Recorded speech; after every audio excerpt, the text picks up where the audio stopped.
વાલા વૈષ્ણવો, જય શ્રી કૃષ્ણ. પોષ સુદ પૂનમ એટલે મહાકુંભ મેળાનો પ્રારંભ થઈ રહ્યો છે. તો મેં હમણાં જ સમાચારમાં સાંભળ્યું કે 144 વર્ષે આ મહાકુંભ મેળો પાછો આવ્યો છે. એટલે એટલા વર્ષો વીતે ત્યારે મહાકુંભ મેળો આવે તો આપણે તો હજારો વર્ષોથી પ્રભુથી વિખૂટા પડ્યા છીએ અને શ્રી મહાપ્રભુજીની કૃપાને કારણે આપણે શ્રી ઠાકોરજીની પ્રાપ્તિ થઈ છે.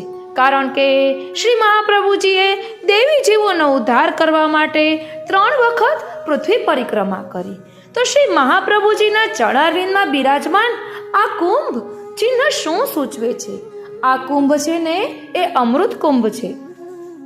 આજે સત્સંગમાં આ લેવાનું કારણ એ જ છે, કારણ કે અહીં મહાકુંભમાં પણ કહ્યું કે અમૃત વરસે છે. તો આપણે તો દરરોજ આ અમૃતની પ્રાપ્તિ થાય છે. કઈ રીતે? તો શ્રી મહાપ્રભુજીના ચરણારવિંદમાં આ કુંભનું ચિહ્ન બિરાજે છે. આ અમૃત કુંભ છે અને એ કુંભમાં રસ ભર્યો છે. કયો રસ ભર્યો છે? ભક્તિ રસ, ભાવ રસ, પ્રેમ રસ, અધરામૃત. તો આ અધરામૃત કઈ રીતે પ્રાપ્ત થાય? તો વેણુનાદરૂપી વલ્લભની વાણી દ્વારા, જે આપણને સતત પ્રાપ્ત થયા જ કરે છે. ભાવરસનું દાન કરવા આપે 3 વખત પૃથ્વી પરિક્રમા કરી અને આ અમૃત કુંભને હૃદય પર જો ધારણ કરવું હોય ને તો સૌપ્રથમ દીનતા જોઈએ, હૃદય કોમલ હોવું જોઈએ, વિવેક હોવો જોઈએ, અનન્ય આશ્રય હોવો જોઈએ.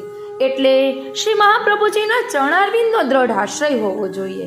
અને આ આપણું હૃદય છે ને એ પણ એક કુંભ જ છે, જેમાં અધરામૃત, ચરણામૃતને આપણે ધારણ કરવાના છે, ભાવમાં સ્થિરતા લાવવાની છે. હવે અહીં આપણને એમ થાય કે અધરામૃતને, ચરણામૃતને કઈ રીતે પ્રાપ્ત કરી શકાય? તો આપણે દરરોજ ઠાકોરજીના ચરણ સ્પર્શ કરીએ છીએ તો એ દ્વારા ચરણરજ પ્રાપ્ત થાય. આપણે દરરોજ ચરણામૃત લઈએ છીએ તો એ દ્વારા પણ ચરણામૃત પ્રાપ્ત થાય. અને અધરામૃતની વાત કરીએ તો ઠાકોરજીને ભોગ ધરીને લઈએ છીએ, એ પણ અધરામૃત છે. મિશ્રી પ્રસાદી આપણે જમવામાં પધરાવીએ તો એ પણ અધરામૃત છે. તો આપણે તો હજારો વર્ષોથી પ્રભુથી વિખૂટા પડ્યા છીએ અને શ્રી મહાપ્રભુજીની કૃપાને કારણે આપણને ઠાકોરજીની પ્રાપ્તિ થઈ છે. તો આપણા શ્રી મહાપ્રભુજીએ દેવી જીવોના ઉદ્ધાર માટે કેટલો પરિશ્રમ લીધો છે. તો આપણે પણ કંઈક કરવું જોઈએ ને, આપણે પણ એમની આજ્ઞાનું પાલન કરવું જોઈએ. સાચું કહેજો, કરવું જોઈએ કે નહીં? તો ચાલો ને આજના સત્સંગને એક નવા જ રૂપમાં માણીએ. હું મના તુરી ઓ શ્રીનાથજી, આપ સર્વે વૈષ્ણવોનું આજના આ અલૌકિક સત્સંગમાં હાર્દિક સ્વાગત કરું છું. ઓ શ્રીનાથજી, અવાજ મારો. વાલા વૈષ્ણવો, શ્રી મહાપ્રભુજીના ડાબા ચરણારવિંદમાં 14મું ચિહ્ન છે કુંભનું. આ પિયુષ કુંભ છે, એટલે કે પિયુષ એટલે અમૃતનું કુંભ છે. અહીં સરસતાની સિદ્ધિ છે, એટલે કે ભક્તિ રસ, ભાવ રસની સિદ્ધિ પ્રાપ્ત થાય છે. નિરસજનોને આ કુંભમાં રહેલું અમૃતનું પાન કરવું દુર્લભ છે. એના ધ્યાન કરતાને અમંગલની સંભાવના નથી. એટલે જે શ્રી મહાપ્રભુજીના ચરણારવિંદમાં રહેલ આ કુંભ ચિહ્નનું ધ્યાન ધરે છે એનું સર્વ મંગલ જ થાય છે. આપ શ્રીના ચરણ કમલને તથા ચિહ્નગત ભાવને આપ સ્વયં કૃપા કરીને દાન કરે ને ત્યારે જ કુંભમાં રહેલો પિયુષ એટલે કે અમૃત પ્રાપ્ત થાય છે. તેથી જેના અર્થે આપ શ્રી ભૂતલ પર પ્રગટ થયા છે તેવા વિરહી રસિક દેવી જીવોના વગર અન્ય માટે આ કુંભમાં રહેલું અમૃત દુર્લભ જાણવું. કારણ સ્વતઃ સિદ્ધ થયેલું આ અમૃત આ કુંભમાં છે.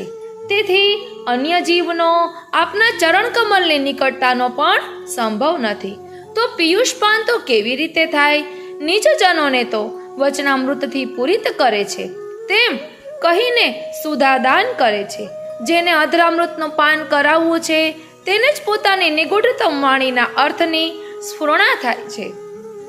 એટલે શ્રી મહાપ્રભુજી કૃપા કરે ને તો આપણને એમની અધર સુધાનું પાન થાય. આપણે હમણાં સર્વોત્તમ સ્તોત્રનું લીધું હતું કે સર્વોત્તમ સ્તોત્રનો પાઠ કરવાથી શ્રી કૃષ્ણના અધરામૃતની પ્રાપ્તિ થાય છે. એટલે શ્રી વલ્લભ પ્રભુ કૃપા વિચારે ને ત્યારે જ આ બધું સિદ્ધ થાય. જ્યારે અન્યને તો સાંભળ્યા છતાં અર્થની પ્રાપ્તિ ન કરી શકે. હવે આપણને એમ થાય કે જો ગ્રંથો તો બધા બિરાજતા હોય, બધા વાંચે પણ ખરી, બધા અર્થ સરખો ન સમજી શકે. જેનો જેટલો અધિકાર, જેટલી પાત્રતા હોય તે પ્રમાણેથી તેના અર્થનું અનુસંધાન લઈ શકે. અને શ્રી વલ્લભે શ્રી ભાગવતજીનું મંથન કર્યું. તેમાંથી જે અમૃત નીકળ્યું ને તે અમૃતનું સ્વતઃ સિદ્ધ સ્વરૂપ આ કુંભગત પિયુષ છે. એટલે આ કુંભમાં શ્રી ભાગવતજીમાં જે રસ પ્રકટ કરેલો છે એ રસ આ કુંભમાં બિરાજે છે. તે શ્રી મહાપ્રભુજીના ચરણ ચિહ્ન કુંભનું ધ્યાન કરવાથી પ્રાપ્ત થાય છે. અને શ્રી વલ્લભ વિરહાનલના ચરણ કમલના મૂળ સુધી તો તે જ ભક્તો પહોંચી શકે છે કે જે જનો વલ્લભ વિરહ અગ્નિની કુંજમાંથી બિછુર્યા હોય. એટલે બધાને વિરહનો અનુભવ થતો નથી. સંયોગ અને વિપ્રયોગ બંનેનો અનુભવ થાય ત્યારે સંપૂર્ણ અનુભવ થયો કહેવાય. અને આપના સ્વરૂપ માધુરીના સ્વાદને જે લોકોએ પહેલા અનુભવેલો છે તે જ જન ત્યાં આપના મૂળ સુધા સ્વરૂપના ચરણ મૂલમાં પહોંચી શકે છે. તેઓને કરુણા સાગર શ્રી વલ્લભ સંયોગ દલોના લીલા સાગરોમાં અટકવા દેતા નથી. પોતાના સ્વરૂપાનંદમાં અખંડ રસ અનુભવ કરાવે છે. આમ શ્રી વલ્લભે જે દૈવી જીવોને શરણે લીધા તેમને પોતાના ચરણ કમલ સેવ્ય કરી આપ્યા. તેઓને નવધા ભક્તિનું દાન આપી પ્રેમ લક્ષણા ભક્તિને તેઓ પ્રાપ્ત થાય છે.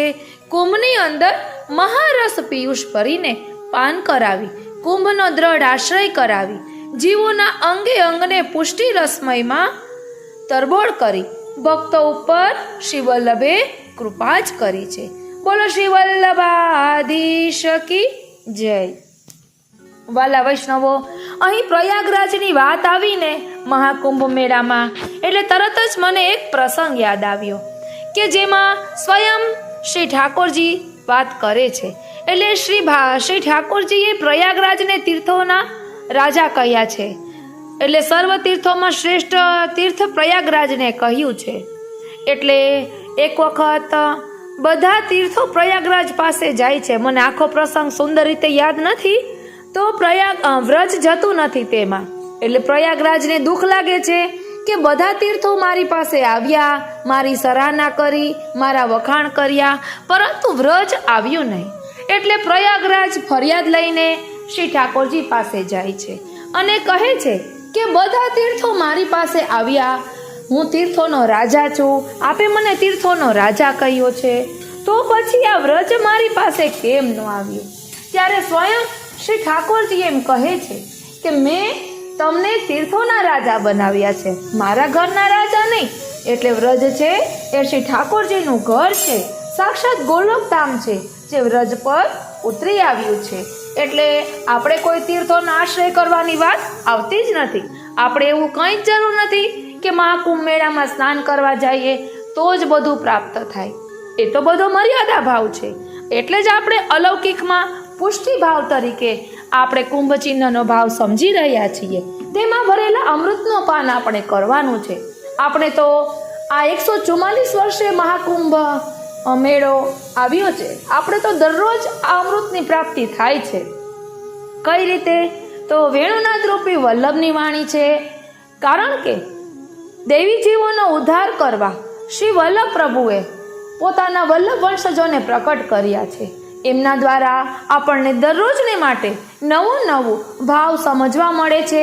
અનન્યતાના ભાવને આપણે સમજી શકીએ છીએ. સેવા ભાવના, લીલા ભાવના, ભાવના આ બધું શ્રી વલ્લભની કૃપાથી આપણને પ્રાપ્ત થયું છે. એટલે જ અહીં કહ્યું ને કે શ્રી વલ્લભના ચરણારવિંદનો દ્રઢ આશ્રય કરી લઈએ ને પછી કંઈ જ બાકી રહેતું નથી. શ્રી વલ્લભના ચરણારવિંદમાં રજ બનીને ચોંટી જઈએ પછી કંઈ બાકી રહેતું નથી. શ્રી વલ્લભ કૃપા વિચારે ને તો બધું જ શક્ય છે. માટે શ્રી મહાપ્રભુજીના ચરણારવિંદનો દ્રઢ આશ્રય કરવો. હવે આપણને એમ થાય કે આવું કેમ કહે છે? તો દેવી જીવોનો ઉદ્ધાર કરવા માટે શ્રી વલ્લભે કેટલો પરિશ્રમ લીધો છે. ખુલ્લા ચરણારવિંદે આપે 3 વખત પૃથ્વી પરિક્રમા કરી છે. આપણે તો ઘરમાં પણ થોડીક વાર ખુલ્લા પગે ચાલતા અચકાઈએ છીએ કે ભાઈ ઠંડુ લાગે છે કે શરદી થઈ જશે. તો શ્રી વલ્લભે તો કેટલો શ્રમ લીધો છે. કોના માટે? આપણા માટે, દૈવી જીવોના ઉદ્ધાર માટે. તો શું આપણી ફરજમાં કાંઈ ન આવે કે આપણે શું કરવું જોઈએ? તો ચાલો ને દૈવી જીવોના ઉદ્ધાર કરવા શ્રી વલ્લભે જે પરિશ્રમ લીધો છે તેનું ભાવ દર્શન કરીએ. અને વાલા વૈષ્ણવો, જરૂરથી 1-2 દિવસમાં હું આ કુંભની ભાવના વ્રજ ભાષામાં વિસ્તારથી સમજાવી છે તે લઈશ. અત્યારે મારે અનુકૂળતા ન થઈ એટલે મેં ખાલી જે ગુજરાતીમાં ભાવ છે તે આપની સાથે શેર કર્યો. પછી આપણે આ કુંભનો ભાવ હજુ વિસ્તારથી આપ કોમેન્ટ બોક્સમાં જણાવશો તો જરૂરથી લઈશું. પહેલા શ્રી વલ્લભ પ્રભુના પરિશ્રમને સમજીએ કે દેવી જીવોનો ઉદ્ધાર કરવા આપે શું શું કર્યું. બોલો શ્રી વલ્લભાધીશ કી જય. વાલા વૈષ્ણવો, જય શ્રી કૃષ્ણ. શ્રી મહાપ્રભુજીએ સાત્વિક, રાજસ અને તામસ એમ ત્રણેય પ્રકારના જીવોનો ઉદ્ધાર કરીને કૃપા માર્ગનું સ્વરૂપ કઈ રીતે દેખાડ્યું તેનું ભાવ દર્શન આપણે વિસ્તારથી કરીશું. કારણ કે શ્રી સર્વોત્તમ સ્તોત્રમાં શ્રી મહાપ્રભુજીનું 5મું નામ છે દૈવોદ્ધાર પ્રયત્નાત્મને નમઃ. કરીએ શ્રી સર્વોત્તમ રસપાન. તેનું ભાવ દર્શન આપણે કરી રહ્યા છીએ. અગાઉ 4 નામ આપણે સમજી લીધા છે. વાલા વૈષ્ણવો, એટલું સુંદર છે કે આપને ખૂબ જ આનંદ આવશે. જીન શ્રી વલ્લભ રૂપ ન જાણ્યો, જનની જઠર આય કહા કીનો, જન્મ અકારથ માન્યો, સકલ વેદ વિધિ સકલ ધર્મ નિધિ, કરત વેદ વખાન્યો, જીન શ્રી વલ્લભ રૂપ ન જાણ્યો. અત્યારના કરાલ કલિકાલમાં શ્રી વલ્લભ પ્રભુનું પ્રાકટ્ય દેવી જીવોના ઉદ્ધાર માટે થયેલું છે. કલિકાલ કેવો છે તેનું વિગતવાર ચિત્ર શ્રી કૃષ્ણાશ્રય ગ્રંથમાં શ્રી મહાપ્રભુજીએ આપેલું છે.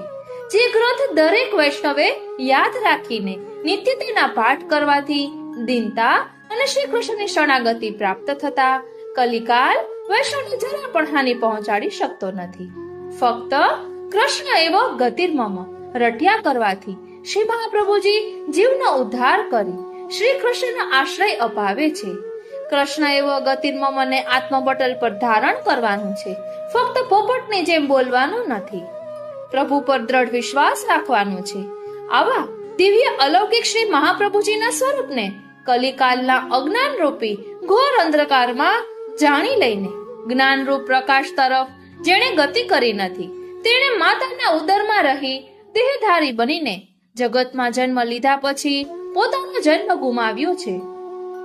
એમ શ્રી હરિરાય મહાપ્રભુજી આજ્ઞા કરે છે.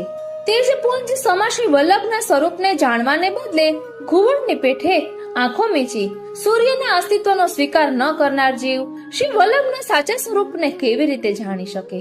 જેને શ્રી વલ્લભના સ્વરૂપને જાણ્યું નથી તેનો માનવ ફેરો નકામો ગયો છે તેમ સમજવું. એટલે આપણે આપણો માનવ ફેરો નકામો જવા દેવો નથી. એટલે જ આપણે અલગ અલગ પ્રકારે શ્રી મહાપ્રભુજીના સ્વરૂપને સમજી રહ્યા છીએ. દૈવોદ્ધાર પ્રયત્નાત્મને નમઃ. એટલે શ્રી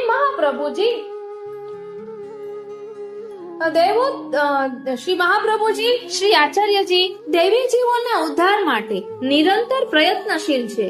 શ્રી મહાપ્રભુજીએ સાત્વિક, રાજસ અને તામસ એમ ત્રણેય પ્રકારના જીવોના ઉદ્ધાર કરીને કૃપા માર્ગનું સ્વરૂપ દેખાડ્યું છે. તેની પદ સંગતિ જોઈએ તો દૈવોદ્ધાર પ્રયત્નાત્મા કો ન આધિ નિમિષ બિસરણ, ચિત્ત में चिंतन करे अहर्निश उर आनंद उपजाऊं, और द्वंद्व जिय जानी छांटी दे श्री वल्लभ गुण गाऊं, मेरू सर्वस्व सुभग मूर्ति बिनु कहूं न शीश नवाऊं, वचनामृत सुबोधिनी सुनी के श्री वल्लभ उरलाऊं, गोद पसारी માંગત ગોવિંદ જન ચરણ કમલ રજ પાઉં. વાલા વૈષ્ણવો, હમણાં જ આપણે 2-4 દિવસ પહેલા આ સર્વોત્તમ સૂત્રના 108 પદોનું ભાવ દર્શન કર્યું હતું. હવે આ દેવોદ્ધાર પ્રયત્નાત્મા નું નામની વાર્તા સંગતિ જોઈએ તો 84 વૈષ્ણવ વાર્તા 40મી જગતાનંદ પંડિત થાનેશ્વરના એ સાત્વિક ભક્ત છે. બીજી વાર્તા સંગતિ 84 વૈષ્ણવ વાર્તા 61મી વીરબાઈ દામોદર દાસની માતા એ રાજસ ભક્ત છે. ત્રીજું 84 વૈષ્ણવ વાર્તા 21મી પ્રભુદાસ ભાટ એ તામસ ભક્ત છે. અને 84 વૈષ્ણવ વાર્તા 38મી વાસુદેવદાસ છકડા, એ પણ તામસ ભક્ત છે. અને શ્રી મહાપ્રભુજીએ દેવી જીવોનો ઉદ્ધાર કરવા માટે 3 વખત પૃથ્વી પરિક્રમા કરી. એમનું બેઠક ચરિત્ર નિજ વાર્તા 1, તેમાં તેનું વર્ણન છે. આ બધું આપણે વિસ્તારથી સમજીશું. દેવોદ્ધાર પ્રયત્નાત્મને નમઃ. વાલા વૈષ્ણવો, સૌપ્રથમ આપણે મૂળ પુરુષનું જોઈએ તો મૂળ પુરુષમાં શ્રી દ્વારકેશજીએ કહ્યું છે, એક સમે ચિંતા ચિતયાઈ દેવી કી વિધ જાની જાય આસુરી સો સબ મિલત સદાઈ ભિન્ન હોય સો કોન ઉપાય ભિન્ન કો જબ ચિત ધર્યો તબ પ્રભુ પધારે તિહિ સમે મધુર રૂપય નંગ મોહિત કહત સુધ કિને હમે કરો અબ તે બ્રહ્મ કો સંપન્ત દેવી સૃષ્ટિ કો 5 दोष न रहे ताके निवेदन करो वृष्टि को वचन सुनी हर खे श्री वल्लभ यह आज्ञाते परम अति सुलभ कंठ पवित्रा ले पहराए मिश्री भोग धरी मन भाए भयो भयो चित को तब पुष्टि पथ को अनुसरे शरण जे आवत निरंतर काल भय ते ना डरे प्रकट सब लीला दिखावत नंदन जे करी अवनी पर पद पद्म राखी परिक्रमा મિશ ઉરધરી. અહીં કહે છે કે શ્રી વલ્લભ રાત્રે પોઢ્યા હતા ત્યારે એમને ચિંતા થઈ કે અમારું ભૂતલ ઉપર પ્રાકટ્ય દેવી જીવોના ઉદ્ધાર માટે છે. આ દેવી જીવોને કેવી રીતે જાણવા? કારણ કે તેઓ બધા આસુરી જીવો સાથે મળીને આસુરી જેવા જ બની ગયા છે. એ જીવો 5 દોષથી ભરેલા છે. ભગવાન તો દિવ્ય ગુણોથી અલંકૃત અને નિર્દોષ છે. આવા નિર્દોષ બ્રહ્મ સાથે સદોષ જીવનો સંબંધ કેવી રીતે કરાવવો? તેમને આસુરીથી ભિન્ન કરવાનો ઉપાય કયો હોઈ શકે? આવી ચિંતા થઈ તે જ ક્ષણે મધ્યરાત્રિએ પ્રભુ સાક્ષાત ત્યાં પધાર્યા. આપશ્રીનું સ્વરૂપ અત્યંત મધુર, કામદેવને પણ મોહ પમાડે તેવા મનોહર મનમોહક સ્વરૂપે શ્રી ગોકુલ ચંદ્રમાજી પ્રભુએ શ્રી વલ્લભને દર્શન આપીને આજ્ઞા કરી. વલ્લભ, અમને કેમ યાદ કર્યા? વળી કહ્યું, તમે ચિંતા કરશો નહીં, હું તમને બ્રહ્મ સંબંધ મંત્ર આપું છું. એ મંત્રની દીક્ષા આપીને તમે દેવી જીવોને બ્રહ્મ સંબંધ કરાવજો, શરણમાં લેજો. જીવોને શરણમાં લેશો એ જીવોને 5 પ્રકારના દોષ નિવૃત્ત થઈ જશે. 5 મુખ્ય દોષોનું નિવારણ થઈ જવાથી પછી બીજા નાના નાના દોષ એ જીવમાં રહી જ નહીં શકે. તેથી બ્રહ્મ સંબંધ પછી આપે દેવી જીવો ઉપર રસ સૃષ્ટિ કરી તેમને નિવેદનનું અનુસંધાન કરાવતા રહેશો. જે જીવોને આપ શરણમાં લેશો અને એમને સોંપશો તે જીવને અમે કદાપી છોડીશું નહીં. પ્રભુના આવા વચન શ્રવણ કરીને શ્રી વલ્લભની ચિંતા દૂર થઈ. આપને અતિશય આનંદ થયો. ત્યારબાદ શું બન્યું તે હવે 12મી કડીમાં કહે છે. કહે છે કે શ્રી પ્રભુના વચન સાંભળીને શ્રી વલ્લભ ખૂબ પ્રસન્ન થયા. પ્રભુની આ આજ્ઞાથી પોતાનું કાર્ય અતિ સરળ થઈ ગયું છે એવું તેમને લાગ્યું. વિશ્વાસ થઈ ગયો કે આ ભગવદ આજ્ઞાનું અનુસરણ કરવાથી બધું સુલભ થઈ જશે. પોતે સિદ્ધ કરેલું કેસરથી રંગેલું સૂતરનું પવિત્ર શ્રી ઠાકોરજીને ધરાવી મધુરી મિશ્રીનો ભોગ ધર્યો.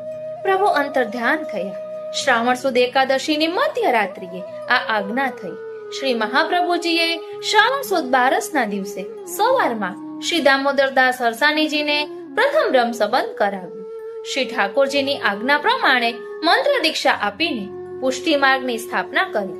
ભગવત કૃપાથી દેવી જીવના ઉદ્ધારનો માર્ગ મળી જવાથી તેમના મનના નિશ્ચય પ્રમાણે સર્વ કાર્યો થયા અને જે દેવી જીવો શરણે આવ્યા, પુષ્ટિ માર્ગને અનુસર્યા, તે જીવોના કાલ વગેરેના ભય દૂર થયા.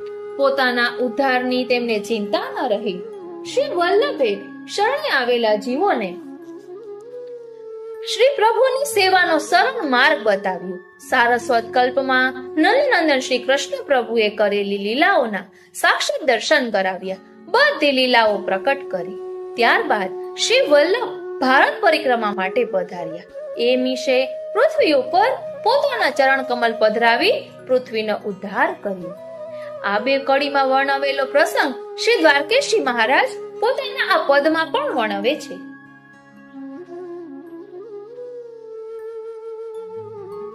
શ્રી વલ્લભ પ્રભુ કરત વિચાર, દેવી જીવ કરીએ ઉદ્ધાર.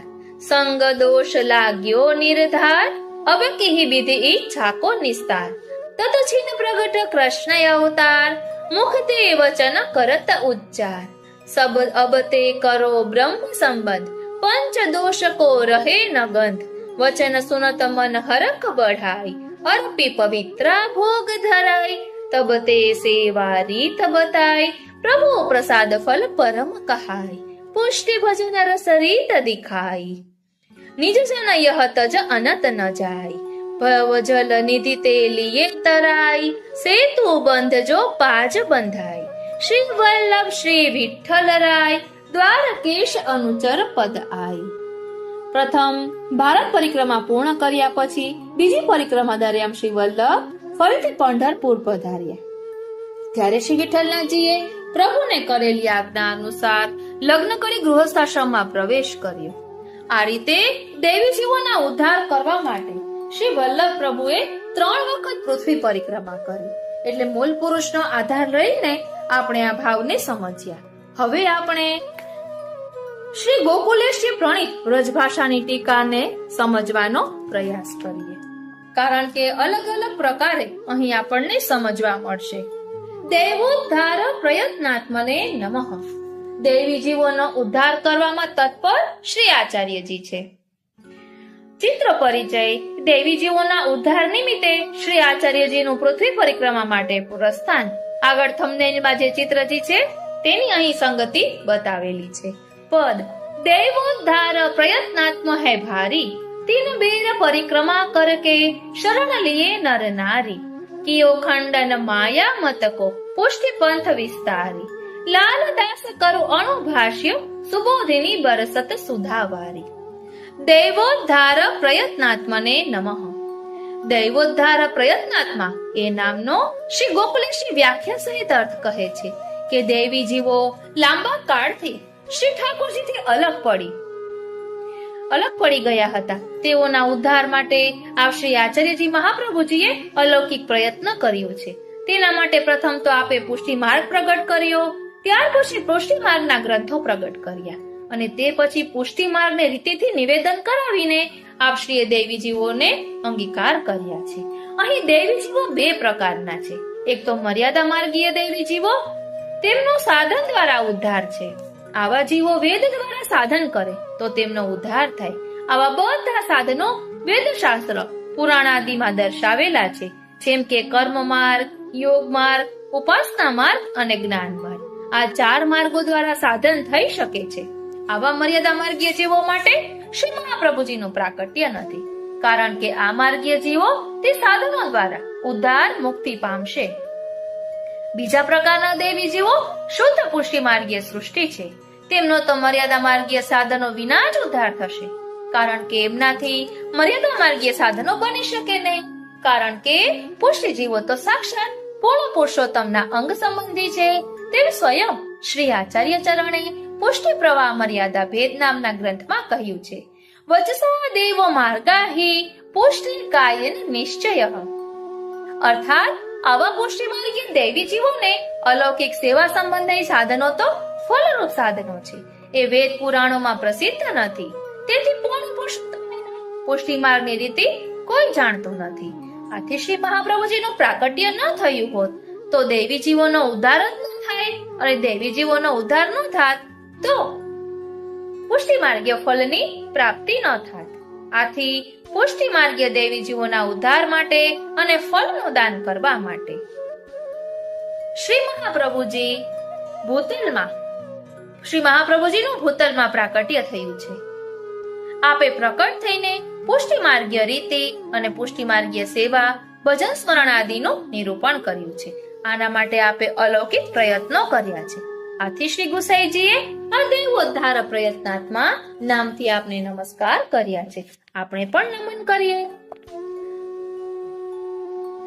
પુષ્ટિ માર્ગીય દેવી જીવોના મનમાં અન્ય માર્ગના આચરણ, ક્રિયા અને સાધનો આવતા ન હતા, તેમજ પોતાના પુષ્ટિ માર્ગીય આચરણ, ક્રિયા અને ભજન આદિ સાધન ફળનું જ્ઞાન ન હતું.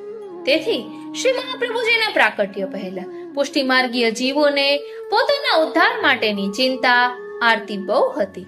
એ બધા જીવો વિચાર કરતા હતા કે અમોને પુષ્ટિ માર્ગીય જ્ઞાન નથી, પુષ્ટિના સાધન ફળની સમજણ નથી, તો અમારો ઉદ્ધાર કેવી રીતે થશે?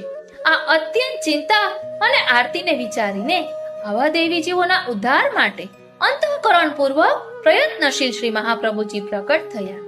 જ્યારથી આપશ્રીનો પ્રાકટ્ય થયો ત્યારથી આપના સ્મરણ માત્રથી સેવકોને પુષ્ટિ માર્ગીય સાધન ફળનું જ્ઞાન થયું અને તેમનો ઉદ્ધાર પણ થયો. પુષ્ટિ માર્ગીય જીવોની ચિંતા અને આરતી દૂર થઈ. તેનું હવે છઠ્ઠા નામમાં શ્રી ગુસાઈજી વર્ણન કરશે. એટલે છઠ્ઠું નામ છે સ્મૃતિ માત્રાર્થી નાશનઃ. હવે દેવોદ્ધાર પ્રયત્નાત્મને નમઃ એનું સંગતિનું ધોડ જોઈએ. આપ કરી પ્રયત્ન અપાર શ્રી વલ્લભ પ્યારા રે, દેવી જીવોનો કરવા ઉદ્ધાર શ્રી વલ્લભ પ્યારા રે. કીધી પ્રદક્ષિણા પૃથ્વી તણી તો 3 વખત નિર્ધાર રે, શોધી શોધીને શરણે લીધા કષ્ટ સહીને અપાર રે. શ્રી વલ્લભ પ્યારા રે, માયામૂતનું ખંડન કરીને સ્થાપ્યો બ્રહ્મવાદ રે. પુષ્ટિ માર્ગ પ્રગટ કરીને આપ્યો સેવાનો સ્વાદ રે. 16 આદિ ગ્રંથો રચ્યા છે, કીધો સૂત્ર ભાષ્ય રે. પત્રાવલંબે પંડિત જીત્યા, વાદી કીધા નિરાશ રે. સેવા કરે આપ શીખવવા કાજે, ઉદ્ધારવાની આશ રે. લાલ પ્રભુ કરી પ્રયત્ન જાજો, આપે છે વ્રજમાં વાસ રે. આ રીતે શ્રી ગોકુલેશજીએ જે વર્ણન કર્યું છે સર્વોત્તમ સ્તોત્રની ટીકામાં, તેનું ભાવ દર્શન આપણે કર્યું. વાલા વૈષ્ણવો, હવે આપણે નિત્યલીલા પૂજ્યપાદ ગોસ્વામી 108 શ્રી બ્રજભૂષણલાલજી મહારાજ શ્રી, જેમને શ્રી સર્વોત્તમ સ્તોત્ર સચિત્ર ટીકા સહિત લખ્યું છે, તેમાં કલરિંગ ચિત્ર જે છે બધા તે આપણે લઈ રહ્યા છીએ. તે પુસ્તકમાંથી લઈએ છીએ. દેવોદ્ધાર પ્રયત્નાત્મા, દેવી જીવોના ઉદ્ધાર માટે આપ નિરંતર પ્રયત્નશીલ છે. અર્થ સંગતિ દો ભૂત સર્ગો. ગીતાજીમાં દેવી અને આસુરી એમ 2 પ્રકારની સૃષ્ટિનું વર્ણન છે. દૈવી સૃષ્ટિના પણ મર્યાદા અને પુષ્ટિ એવા 2 ભેદ છે. આ દૈવી સૃષ્ટિના ઉદ્ધાર અર્થે આપણે ત્રિદલાત્મક સ્વરૂપથી ભૂતલ ઉપર પ્રગટી અનેક પ્રયત્નો આદર્યા. શાસ્ત્ર રચનાઓ દ્વારા આપશ્રીય માયાવાદનું નિરાકરણ, અન્યવાદોનો નિરાશ, બ્રહ્મવાદની સ્થાપના, નિર્ગુણ ભક્તિ વાળા પૃથક ક્ષણ માર્ગની સ્થાપના અને આ ભક્તિ માર્ગની સુસ્થિરતા માટે સેવનીય સ્વરૂપોને પ્રકટ કરી સેવા માર્ગનું નિર્માણ કર્યું. માનસિક સેવાની સિદ્ધિ અર્થે તનવિતજાના સેવા પ્રકારનો ઉપદેશ કર્યો. જુદા જુદા સ્થળે રહેતા દેવી જીવોના ઉદ્ધાર માટે તે દેશ, કાળ અને પ્રકૃતિના અધ્યયનનો મહાપ્રયત્ન કેવળ 11 વર્ષની લઘુ વયમાં કર્યો. 3 વખત ભારતના પરિભ્રમણમાં આપશ્રીએ દેશ, કાળ, મંત્ર વગેરેના સ્વરૂપ જ્ઞાન સાથે જીવોના પ્રકૃતિજન્ય સત્વરજ અને તમ ધર્મોને પણ આપી નિહાળ્યા. વિનય, વિચાર અને વિદ્વતા સંપન્ન જગતાનંદ પંડિત જેવા પ્રસિદ્ધ સાત્વિક જીવોનો નિબંધ ભાષ્ય, સુબોધિની અને આચાર વિચાર આદિથી આકર્ષણ કરી શરણે લીધા. વ્યવહારશીલ, શેર ગઢસ્થ વીરબાઈ પ્રવૃત્તિ આદિ રાજસ જીવોને ઉત્તમ પ્રકારના વ્યવહાર આકર્ષણે શરણે લીધા.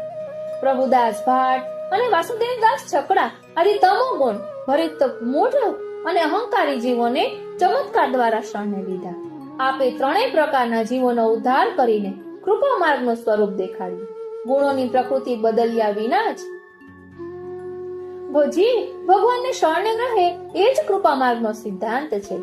સ્વભાવ સ્થાન્યથા ભાવો ન વે શક્ય કથંચન. અતિ સ્ત્રી વિધ જીવેશુ ત્રિવિધા ભગવત કૃતિ. સુબોધિનીજીની કારિકા છે. આ રીતે સદોષ જીવોને નિર્દોષ કરી આપે તેઓનો ઉદ્ધાર કર્યો એ કૃપાનિધિ ધર્મી સ્વરૂપ ઐશ્વર્યનું કાર્ય છે. ઈશ્વર પૂજ્યતે લોકે મૂઢૈરપી યદા તદા. વેણુ ગીતમાં પણ આ વર્ણન છે. આ નામ ઐશ્વર્ય ધર્મ સૂચક છે. ચિત્ર પરિચય. દેવી જીવોના ઉદ્ધાર નિમિત્તે શ્રી આચાર્યજીનો પૃથ્વી પરિક્રમા માટે પ્રસ્થાન. નામ સંગતિ જોઈએ તો અનેક પ્રકારની આધિ વ્યાધિ ઉપાધિ સહિત આર્થિક ક્લેશયુક્ત જીવ જ્યાં સુધી દુઃખિત હોય ત્યાં સુધી તેના હૃદયમાં બ્રહ્મના સાક્ષાત સંબંધનો અનુભવ પ્રકાશ શી રીતે થાય તે સમજાવવા ત્યાર પછીનું નામ કહે છે સ્મૃતિ માત્રાર્થી નાશન. એટલે છઠ્ઠું નામ છે સ્મૃતિ માત્રાર્થી નાશન.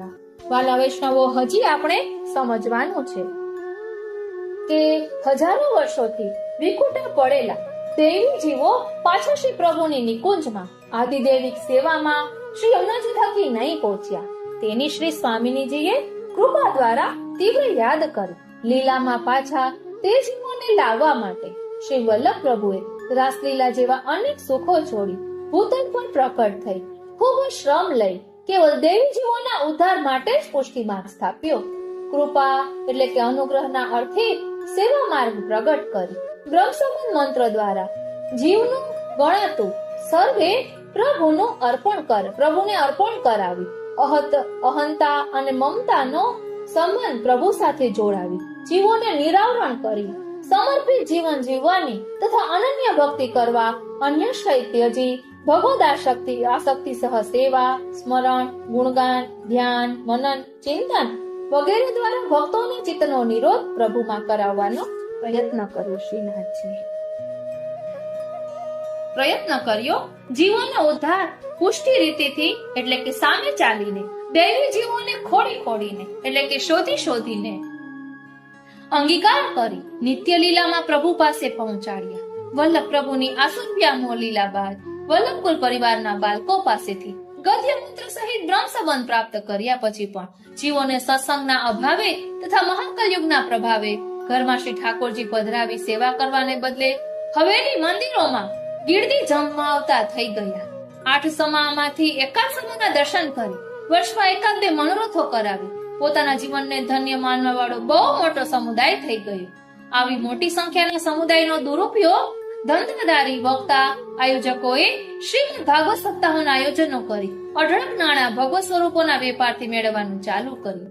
પરિણામે અંગીકૃત જીવને પણ પ્રભુની કૃપા જે સહજતા પ્રભુની સન્મુખ બેસવાથી સેવા મિશે સાનિધ્ય માત્ર દત્ત શ્રી કૃષ્ણ પ્રેમના નામના ફળ પ્રમાણે મળતી તે બંધ થઈ ગઈ. શ્રી વલ્લભાધીશે તો આવા જીવોને પ્રભુની કુંજમાં પહોંચાડવાનું શ્રી ઠાકોરજીને વચન આપીને આવ્યા છે. એટલે તો તેમનો શ્રમ વધી ગયો છે. શુદ્ધા પ્રેમના અતિ દુર્લભા જે ક્વચિત જીવો બાકી રહ્યા છે તેમને માટે મારા ગુરુદ્વાર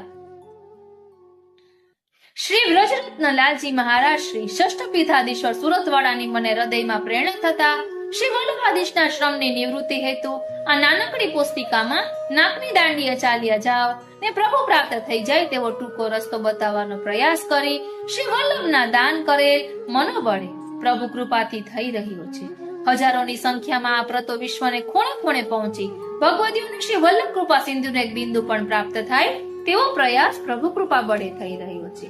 વૈષ્ણવ આ પુસ્તિકા પોતાના હાથમાં આવતા તેઓ પણ આગળના પ્રચારમાં સહભાગી થાય અને પ્રભુના શ્રમની નિવૃત્તિની સેવામાં લાગી જાય તેવી નમ્ર અરજ છે. પ્રભુ જ્ઞાન કે પંડિતાઈથી પ્રાપ્ત થતા નથી. અસંખ્ય ભાગવત સપ્તાહો સાંભળ્યા પછી પણ જો સેવામાં ચિત્ત ન લાગે તો તેનો કોઈ અર્થ કે પ્રયોજન નથી જ એમ નિશ્ચય કરવો યોગ્ય છે. તો પછી હવે શું કરવું?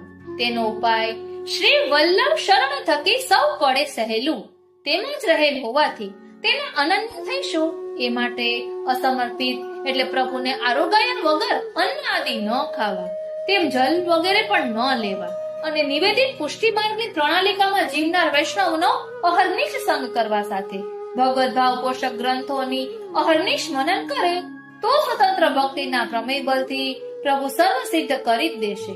તેમ દ્રઢ વિશ્વાસ રાખી સેવા, સ્મરણ, ગુણગાનમાં લાગી જાઓ. શ્રી વલ્લભાધીશના નામો બોલતા સ્વરૂપો આદિદેવી પ્રગટ થઈ જાય છે. આપણા લૌકિક ચક્ષુઓથી ભલે દર્શન ન થાય, પણ તે સતત કૃપા વરસાવી તાપ ભાવનું દાન કરી જીવનો અલૌકિક દેહ સિદ્ધ કરે છે, તેમાં કોઈ સંશય નથી. આ કાર્ય નરી આંખે જેમ દૂધમાં નાખેલા દહીંના એક ટીપાની અસર દેખી શકાય નહીં, પણ સમયાંતરે દહીંમાં રૂપાંતર જોઈ શકીએ છીએ. તેવી જ રીતે શ્રી વલ્લભ પ્રભુની કૃપા બિંદુઓ શું ન કરી શકે? તેવો દ્રઢ ભાવ હૃદયમાં રાખવો અને અનન્ય રીતે તેનું ભજન, સ્મરણ અને મનન કરવું. શ્રી હરિરાય પ્રભુજીએ દરેક શિક્ષાપત્રમાં દૈવી જીવોને ઉદ્બોધ કર્યો છે કે શ્રી વલ્લભાધીશના ચરણ કમલમાં દ્રઢ આશ્રય કરી ચરણ કમલ હૃદયમાં પધરાવી લો તો દૈવી જીવોના સકલ મનોરથ સિદ્ધ થઈ જશે જ.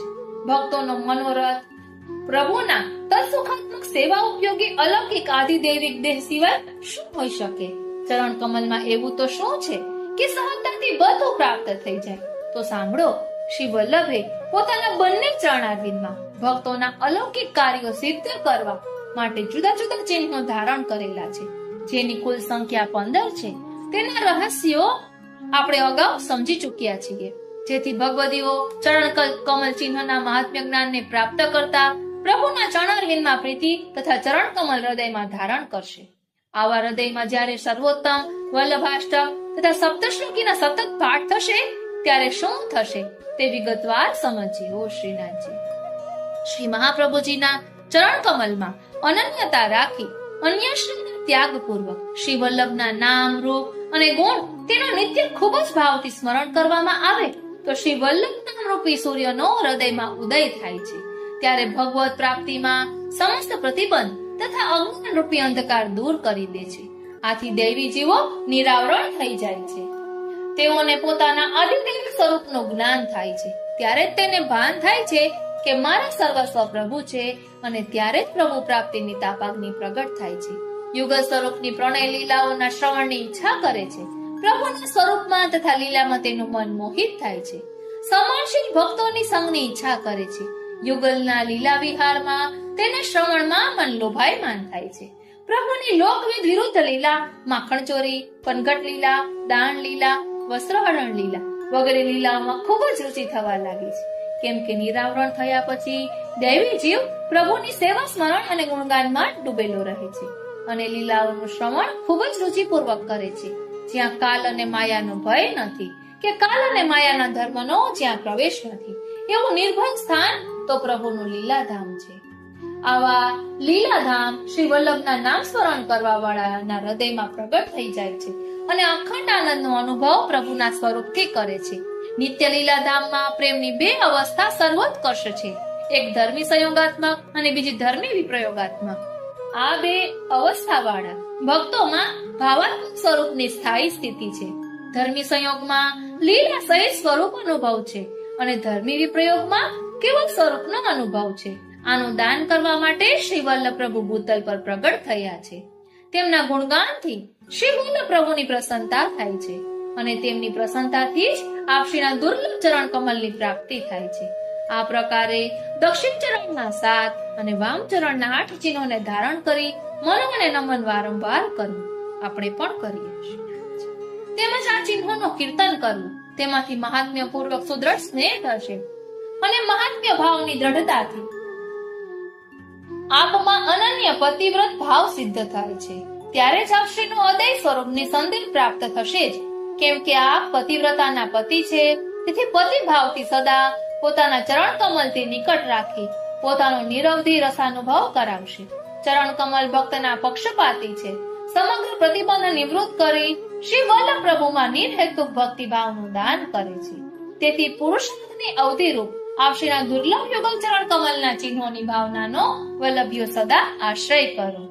શ્રી વલ્લભાધીશુકે चरण नख चिन्ह को ध्यान उर में सदा रहत जिनके कटत सब तिमिर महादुष्ट कली काल के भक्ति रस गुण दृढ़ होत तीन के जंत्र और मंत्र महातंत्र बहु भांत के असुर और सुर न को डरन जीन के रहत निरपेक्ष अपेक्ष नहीं काहू की भजन आनंद में गिने न किन के छाने न को सदा और को जे बजे ते परे संसार मां हे भ्रम के धार मन एक श्री वल्लभाधीश पद करत मन कामना होत जीन के मन उन्मत सो फिरत अभिमान में जन्म खोयो वृथा रात दिन के कहत श्रुति सार निर्धार निश्चय करी સર્વદા શરણ રઘુનાથજી કે. હવે 15 ચિહ્નોના નામ જોઈ લઈએ. કમલ વજ્ર અરુ ગદા પતાકા તોરણ યતિ મન ભાવે સુખદ બલી ધનુષ્ય શ્રી વલ્લભ કે દક્ષિણ ચરણ ઉર લાવે ધજા અંકુશ અરુમીન સુદર્શન અષ્ટદલ અતિ સુખ રૂપ કમલ કુંભ યવ શ્રી મહાપ્રભુજી કે વામ ચરણ મેં અનુપ. આ રીતે શ્રી મહાપ્રભુજીના ચરણારવિંદનો દ્રઢાશ્રય કરીને આપણા જીવનને કૃતાર્થ કરવું જોઈએ. વાલા વૈષ્ણવો, નિત્યલીલા પૂજ્યપાદ ગોસ્વામી શ્રી ઇન્દિરા બેટીજીએ શ્રી સર્વોત્તમ રસપાનની કથા કરેલી છે. એમના વચનામૃતનું આપણે સંકલન જોઈએ તો દૈવોદ્ધાર પ્રયત્નાત્મા, દૈવોદ્ધાર પ્રયત્નાત્મને નમઃ. દૈવી જીવોના ઉદ્ધાર માટે જેમનો આત્મા સતત પ્રયત્નશીલ છે એવા શ્રી મહાપ્રભુજીને હું નમન કરું છું. શ્રી મહાપ્રભુજીનો આત્મા એટલે કે અંતઃકરણ દેવી જીવોનો ઉદ્ધાર કરવા માટે સતત પ્રયત્નશીલ છે. સંસ્કૃતમાં આત્મા શબ્દ ઘણા અર્થોમાં વપરાય છે. બ્રહ્મ માટે પણ આત્મા શબ્દ વપરાય છે, તેમજ જીવ માટે પણ આત્મા શબ્દ વપરાય છે. તેવી રીતે અંતઃકરણ, શરીર, મન વગેરે માટે પણ આત્મા શબ્દ વપરાય છે. અહીં આત્મા શબ્દ અંતઃકરણના અર્થમાં વપરાયું છે. ભગવાને ગીતાજીમાં 2 પ્રકારના જીવો બતાવ્યા, દેવી જીવો અને આસુરી જીવો. આપણે વિચાર થશે કે ભગવાને આવા ભેદ કેમ કર્યા? આમ તો બધા જીવો પ્રભુમાંથી છૂટા પડ્યા ત્યારે તો સરખા જ હતા. સળગતી સગડીમાંથી તણખડાઓ નીકળે ત્યારે બધા તણખડાઓ અગ્નિરૂપ હોય છે. તેવી રીતે બ્રહ્મમાંથી છૂટા પડેલા જીવો બ્રહ્મરૂપ હતા. ભગવાન સચ્ચિદાનંદ છે માટે આ જીવાત્માઓ પણ સચ્ચિદાનંદ હતા. ભગવાનમાં 6 પ્રકારનું ઐશ્વર્ય છે, તેથી જીવાત્માઓમાં પણ 6 પ્રકારનું ઐશ્વર્ય હતું. ભગવાન પોતાના કૃતિ રૂપા આ જીવાત્માઓને જોઈને ઘણા પ્રસન્ન થયા. તેમણે વિચાર કર્યો કે આ બધા તો મારા જેવા જ છે. નવીન કલા કરવા માટે એક સરખા રૂપો નહીં ચાલે. રૂપોમાં વૈવિધ્ય જોઈએ, સ્વભાવ પણ અલગ અલગ જોઈએ. આથી ભગવાને આ બધા જીવોને જુદા જુદા રૂપ, રંગ અને ભાવનું દાન કર્યું. આ માટે ભગવાને આ જીવાત્માઓમાંથી પોતાનો આનંદ ચોરી લીધો. જીવ પૂર્ણાનંદ હતો તે આનંદહીન બની ગયો. ભગવાને પોતાની ક્રીડાના આનંદ માટે એક વિશેષ કાર્ય કર્યું. પોતાની માયા પ્રગટ કરી જીવાત્માઓને માયાનો આવરણ આપ્યું. કોઈમાં માયાનો અંશ હતો તો કોઈમાં માયા પૂર્ણ રૂપે હતી. આમ જીવાત્માઓના જુદા જુદા રૂપો બન્યા. કોઈ સ્ત્રી બની, કોઈ પુરુષ બન્યા. સ્ત્રી પુરુષના સ્વભાવમાં એકતા ન મૂકી, શરીરમાં એકતા ન મૂકી, શરીરમાં સમાનતા હોવા છતાં કોઈ પણ અંગમાં એકસરખી સમાનતા ન મૂકી. આમ ભગવાને જીવોના રૂપ, રંગ, શરીર અને સ્વભાવ અલગ અલગ બનાવ્યા. કોઈને આસુરી સ્વભાવ આપ્યો, કોઈને દૈવી સ્વભાવ આપ્યો. જગતમાં આસુરી વૃત્તિવાળા અને દેવ વૃત્તિવાળા જીવાત્માઓ પ્રગટ થયા. જેમનામાં કેવળ આસુરી વૃત્તિ હતી તે રાક્ષસ કહેવાયા. જેમનામાં આસુરી અને દેવવૃત્તિનું મિશ્રણ હતું તે મનુષ્ય કહેવાયા. અને જેમનામાં દેવવૃત્તિ હતી તે દેવો કહેવાયા. મનુષ્યમાં પણ ભગવાને 2 ભાવ પ્રગટ કર્યા, એક આસુરી ભાવ અને બીજો દૈવી ભાવ. આસુરી ભાવ વાળા જીવો સંસારમાં રચ્યા પચ્યા રહ્યા, તેથી તેઓ પ્રવાહી જીવો કહેવાયા. અને દૈવી જીવો ભગવાનને પ્રાપ્ત કરવાની મથામણ કરતા રહ્યા. તેમાં શાસ્ત્ર પ્રમાણે ચાલનારા મર્યાદા જીવો કહેવાયા અને ભગવાનમાં પૂર્ણ સ્નેહ રાખનારા પુષ્ટિ જીવો કહેવાયા. ગીતાજીમાં ભગવાને અર્જુનને કહ્યું, હે અર્જુન, મારી માયાને જીતવી કપરી છે, એટલે કે અઘરી છે. માયાને વરેલા આસુરી સ્વભાવના જીવો અનંત જન્મ સુધી ભટક્યા જ કરે છે, છતાં ક્યારેય એમને મારી પ્રાપ્તિ થતી નથી. જે લોકો મૂળથી આસુરી ભાવને વરેલા છે એવા માણસો લાખ પ્રયત્ન કરે તો પણ પ્રભુ તરફ વળતા નથી. આવા જીવો બે પ્રકારના છે, એક તો દુર્ગ્ન અને બીજું અગ્ન. આસુરી વાસનાને કારણે જે સ્વભાવથી બગડેલા છે તે દુર્ગ્ન જીવો છે, અને જે સંગથી બગડેલા છે તે અગ્ન જીવો છે. સ્વભાવ દોષથી બગડેલા જીવો કદી સુધરતા નથી, જ્યારે સંગ દોષથી બગડેલા જીવો સુધરી શકે છે. સત્સંગથી અગ્ન સુધરી શકે છે, પણ સત્સંગ દુર્ગ્ન પુરુષને સુધારી શકતો નથી. જેમ કપડા ઉપર કાચો રંગ લાગે તો દૂર થાય, પણ પાકો રંગ જતો નથી.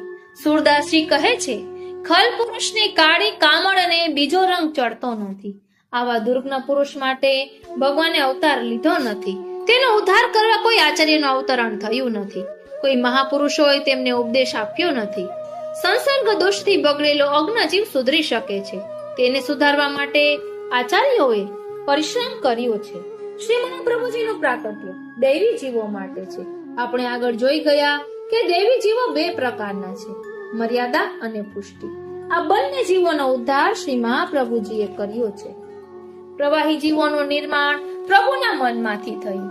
ભગવાને તેમની ઈચ્છાથી મનમાં જેમ તરંગો આવતા ગયા તેમ તેમ પ્રવાહી જીવોનું નિર્માણ કર્યું. ઈચ્છા ઘણી ચંચળ હોય છે, તેને બાંધી શકાતી નથી. તેને બાંધવા માટે ભગવાને માણસને બુદ્ધિરૂપી દોરડું આપ્યું, અને તેનાથી પણ ઈચ્છાને કબજે રાખવાનું કામ ઘણું અઘરું છે. ક્યારેક તો બુદ્ધિ ન સ્વીકારે એવી ઈચ્છાઓ પેદા થાય છે. આમ ભગવાનની ઈચ્છાથી પ્રગટ થયેલા પ્રવાહી જીવો ચંચળ પ્રકૃતિના હતા. ભગવાને મર્યાદા જીવોને પોતાની વાણીમાંથી પ્રગટ કર્યા. વેદમાં મોક્ષને ફળ કહ્યું છે. તે મેળવવા માટે ઘણા વિધિ વિધાનો બતાવવામાં આવ્યા છે. મર્યાદા જીવો આ બધા કર્મો તરફ રુચિ ધરાવનારા હોય છે. યજ્ઞ, તપ, જપ, તીર્થ સ્નાન વગેરે તેઓ કરે છે. તેનાથી તેમને વધુમાં વધુ મોક્ષ મળે છે. પુષ્ટિ સૃષ્ટિ ભગવાનના શ્રીઅંગમાંથી પ્રકટ થઈ. જેવી રીતે બાળકનું કર્તવ્ય માતા પિતાની સેવા કરવાનો છે, તે પુષ્ટિ જીવનું કર્તવ્ય પ્રભુની સેવા કરવાનું છે. કારણ કે બાળકનો માતા પિતા સાથે જેમ શરીરનો સંબંધ હોય છે, તેમ પુષ્ટિ જીવનો પ્રભુ સાથે શ્રીઅંગનો સંબંધ છે. માટે ભગવદ રૂપની સેવા કરવી એ જ પુષ્ટિ સૃષ્ટિનું કર્તવ્ય છે, અને તે જ ફળ પણ છે. મર્યાદા જીવોના ઉદ્ધારનો માર્ગ તો વેદ વગેરે શાસ્ત્રોમાં સ્પષ્ટ રીતે બતાવેલો હતો, પરંતુ પુષ્ટિ જીવો માટે સેવાનો પ્રકાર અને માર્ગ શાસ્ત્રોમાં સ્પષ્ટ રીતે બતાવેલો ન હતો. તેથી પુષ્ટિ જીવોનો ઉદ્ધાર કરવા માટે શ્રી મહાપ્રભુજી પ્રગટ થયા છે, અને તેથી તે માટે આ પ્રયત્નશીલ છે. નિત્ય લીલામાં બિરાજતા લીલાના જીવો કોઈક અપરાધને કારણે પૃથ્વી ઉપર અવતર્યા. તેમનો ઉદ્ધાર કરવા માટે શ્રી મહાપ્રભુજી પધાર્યા છે. ઉદ્ધાર શબ્દનો અર્થ સમજવા જેવો છે.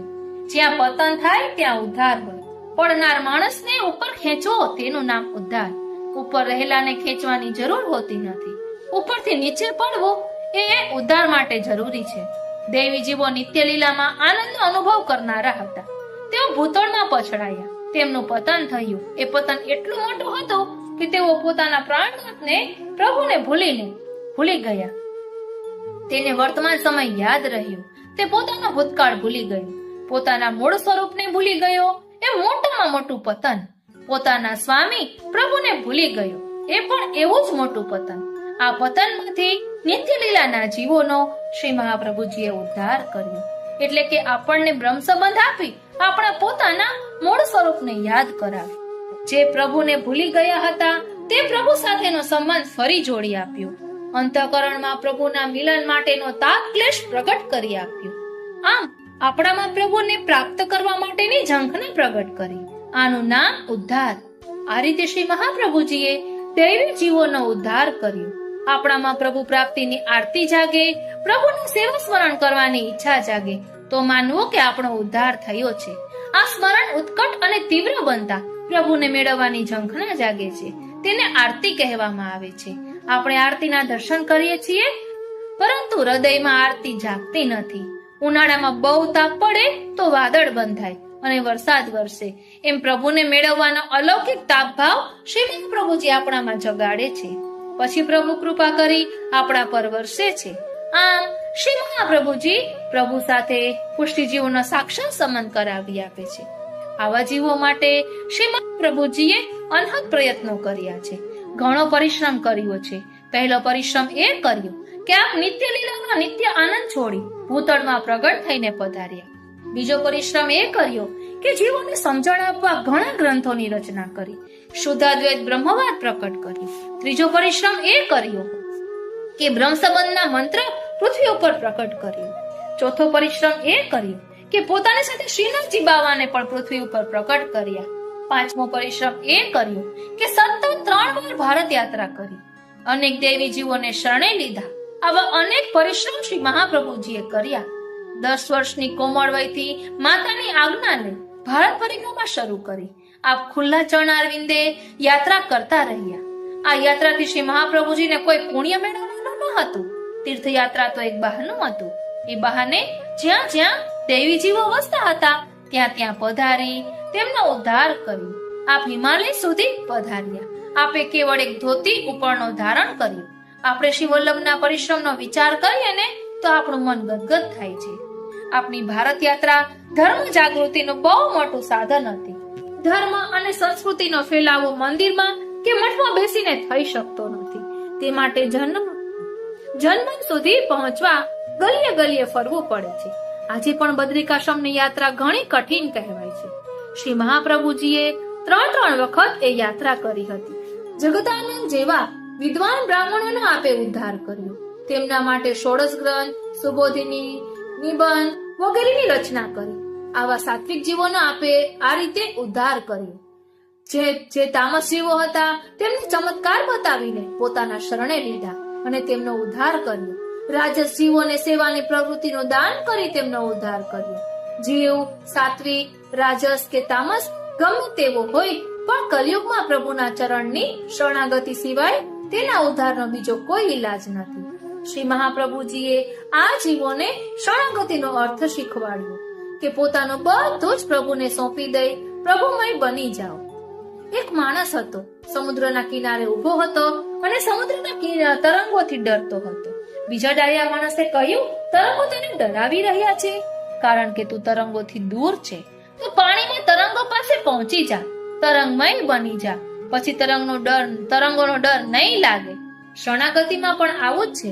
પ્રભુમાં આપણે એટલા બધા ઓતપ્રોત થઈ જઈએ કે આપણે પ્રભુના તરંગોમાં ડૂબી જઈએ.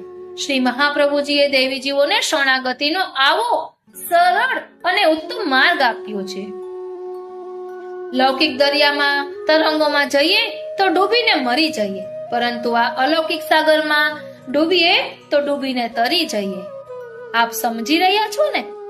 દેવી જીવોનો ઉદ્ધાર કરવા માટે શ્રી મહાપ્રભુજી આવા અનેક પરિશ્રમ કર્યા. માટે આપનું નામ પ્રકટ થયું દેવોદ્ધાર પ્રયત્નાત્મને નમઃ. એટલે આપણા શ્રી મહાપ્રભુજી દેવી જીવોનો ઉદ્ધાર કરવા સતત પ્રયત્નશીલ રહે છે. માટે તો કહ્યું છે ને કે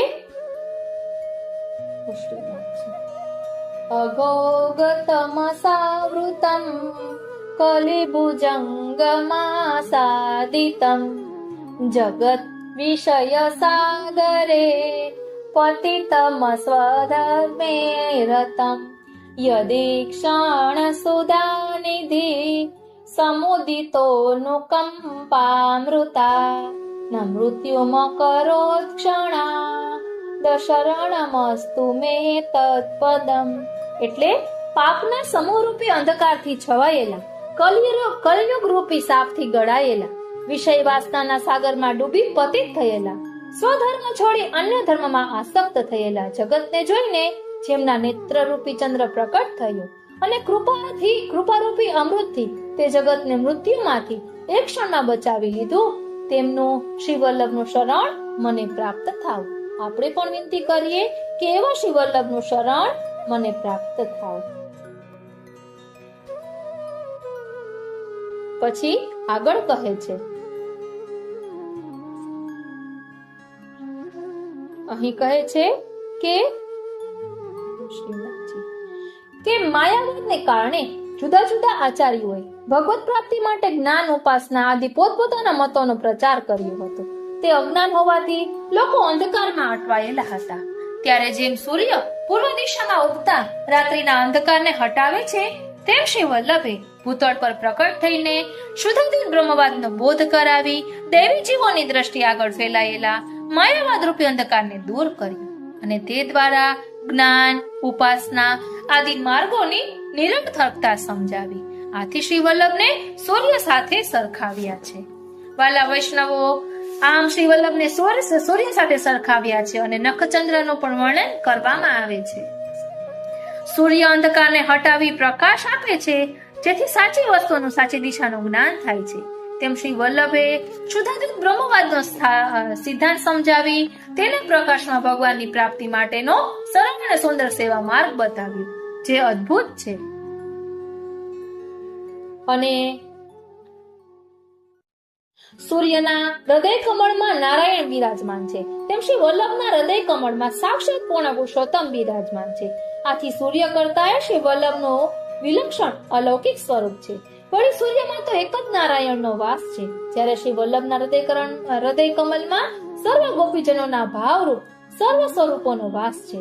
આથી શ્રી વલ્લભ સૂર્ય કરતા અનેક ગણા અલૌકિક પ્રકાશમાન છે.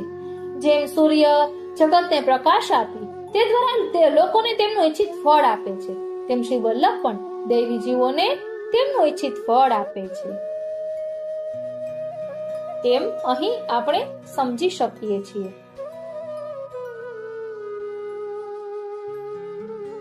અને કહેવાય છે ને કે ઉદય ભાનો ભૂતન દ્વિજરાય મીટ ગયો તિમિર પાખંડ કર્મ પથ પુષ્ટિ ભક્તિ પ્રગટાય. એટલે દ્વિજરાજ શ્રી વલ્લભ રૂપી સૂર્ય પૃથ્વી ઉપર ઉદય પામ્યો, તેથી માયાવાદ રૂપી પાખંડ કર્મ માર્ગનો અંધકાર દૂર થયો અને પુષ્ટિ ભક્તિ પ્રગટ થઈ. માયાવાદ સબ ખંડ ખંડન કર અતિ આનંદ ભય ગિરિવર લીલા વિસ્તારણ કારણ દિન દિન કેલી રહે સગુણ દાસ શ્રી હસ્ત કમલધર શ્રી ચરણાનુજ ગહે. એટલે સમગ્ર માયાવાદના ઝીણા ઝીણા ટૂંક કરી તેનું સંપૂર્ણ ખંડન કર્યું. તેથી સૌને આનંદ થયો. શ્રી પ્રભુની લીલા વિસ્તારવા માટે આપ રોજે રોજ ભગવદ વાર્તા કરતા રહ્યા. સગુણદાસજી કહે છે કે મેં આપના ચરણનું શરણ સ્વીકાર્યું છે, તેથી આપે મારા મસ્તકે આપનો હસ્તકમળ ધર્યો. સેવા ભજન બતાય નિજ જનકો મેટ્યો યમ વ્યવહાર કુંભન દાસ પ્રભુ ગિરિધર આએ દેવી ઉતરે પાર. એટલે આપે સેવા માર્ગ બતાવી નિજજનોને યમયાતનામાંથી મુક્ત કર્યા.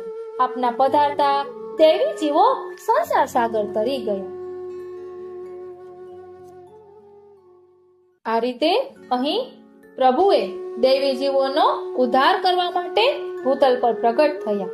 એટલે જ કહેવાય છે ને, કલી મેં જીવન વલ્લભ પ્રગટે ગતિ ન હુતી જે કહું અત મન કી અબ સબ પાપ કટે કરી જો કૃપા ધર કે કર મસ્ત કીને અપને દાસ ये साक्षात पूर्ण पुरुषोत्तम दास रसिक बलिहास.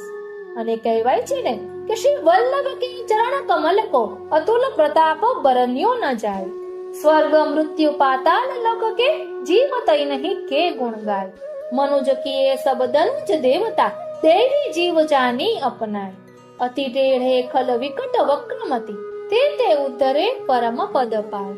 એટલે તો શ્રી મહાપ્રભુજીના ચરણારવિંદનો દ્રઢ આશ્રય કરવાનું કહ્યું છે, કારણ કે આપ અલૌકિક અગ્નિ સ્વરૂપ છે. વાલા વૈષ્ણવો, હવે અહીં શ્રી વલ્લભ મધુરા કૃતિ મેરે એવું પુસ્તક છે, તેમાં પણ ખૂબ જ સુંદર રીતે શ્રી વલ્લભના સ્વરૂપને સમજાવ્યું છે. તો તે વિશે થોડુંક જોઈ લઈએ, કારણ કે શ્રી મહાપ્રભુજી કેવા છે તો દૈવોદ્ધાર પ્રયત્નાત્મા છે. અને કહેવાય છે ને કે શ્રી વલ્લભ સુભગ મૂર્તિ છે. અને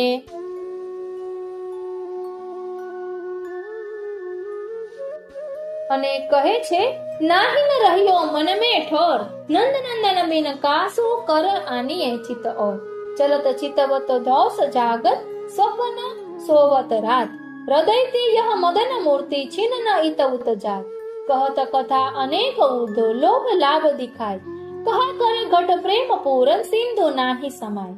श्याम गात्र सरोज आनंद ललित गात मृदुहास, सुर ऐसे दरस को यह मरत लोचन प्यास। એટલે અહીં સર્વાત્મ ભાવ વિરહ અનુભવ વિના સિદ્ધ થતો નથી, તેનું પ્રતીક શ્રી પ્રભુચરણ કહે છે। એટલે શ્રી વલ્લભ એ સાક્ષાત વિરહાગ્નિનું સ્વરૂપ છે। એટલે તો આપણે કહીએ છીએ શ્રી વલ્લભ સદા વસો મન મેરે, ધર્મ કર્મ કछु નહીં સમજત જૈસે તેરે। દાન વૃતાદિક તે કछु નહીં હોત, પુષ્ટિ की भक्ति तिहारी कृपा कटाक्ष वृष्टि ते होत हरि आसक्ति। तुम बिन तत्व कछु नहीं जग में, यह निश्चय मन कीनो। श्री हरिवदन अनंत आनंद निधि वेद बखानत चिन्हो। भटक भटक हो हार्यो, हा हा करो पकरो मेरी बाह। भलो बुरो हरिदास तिहारो, राखो चरणन छा। श्री वल्लभ कृपा कीजो मोय, ज्ञान भक्ति विवेक वृत्त को आशरो न कोई। एक ब्रह्म हो यही विचारो, क्षण दृष्टि भर जोय। दीजी दर्शन शरण तिहारी, दास के दुख खोय। श्री महाप्रभुजी નું સ્વરૂપ કેવું છે તો કહે છે કે કમલ મુખ દેખત તૃપ્તિ ન હોય, इह सुख कहा दुहागी न जाने, रही निशा भरी सोय। ज्यों चकोर चाहत ओडु राजही, चंद्र वदन नहीं जोय। नेकु अंकोर देती नहीं राधे, चाहती पियो निचोय। उनी तो अपनो सर्प सुदीनो, एक प्राण वपु दोय।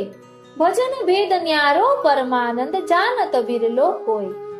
कैसे कीजे वेद कहियो, हरिमुख देखत विधि निषेध को नाही न ठोर रहियो। दुख को मूल स्नेह सकीरी, सो और पैठ रहियो। परमानंद प्रेम सागर में, गिरियो सो लीन भयो। जिन देखे मन मोहन को, मुख मोही लागत त्रिभुवन दुखदायी।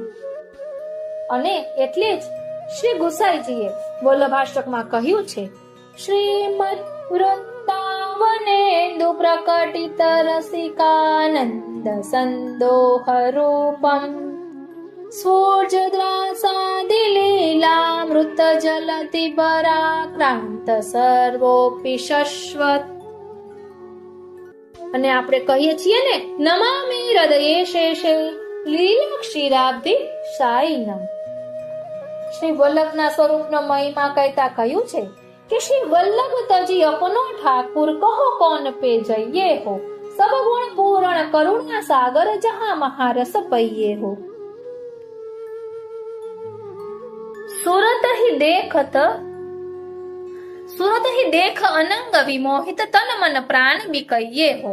परम उदार चतुर सुख सागर, अपार सदा गुण गहिये हो। सब ही नते अति उत्तम जानी, चरण पर प्रीत बढ़इये हो।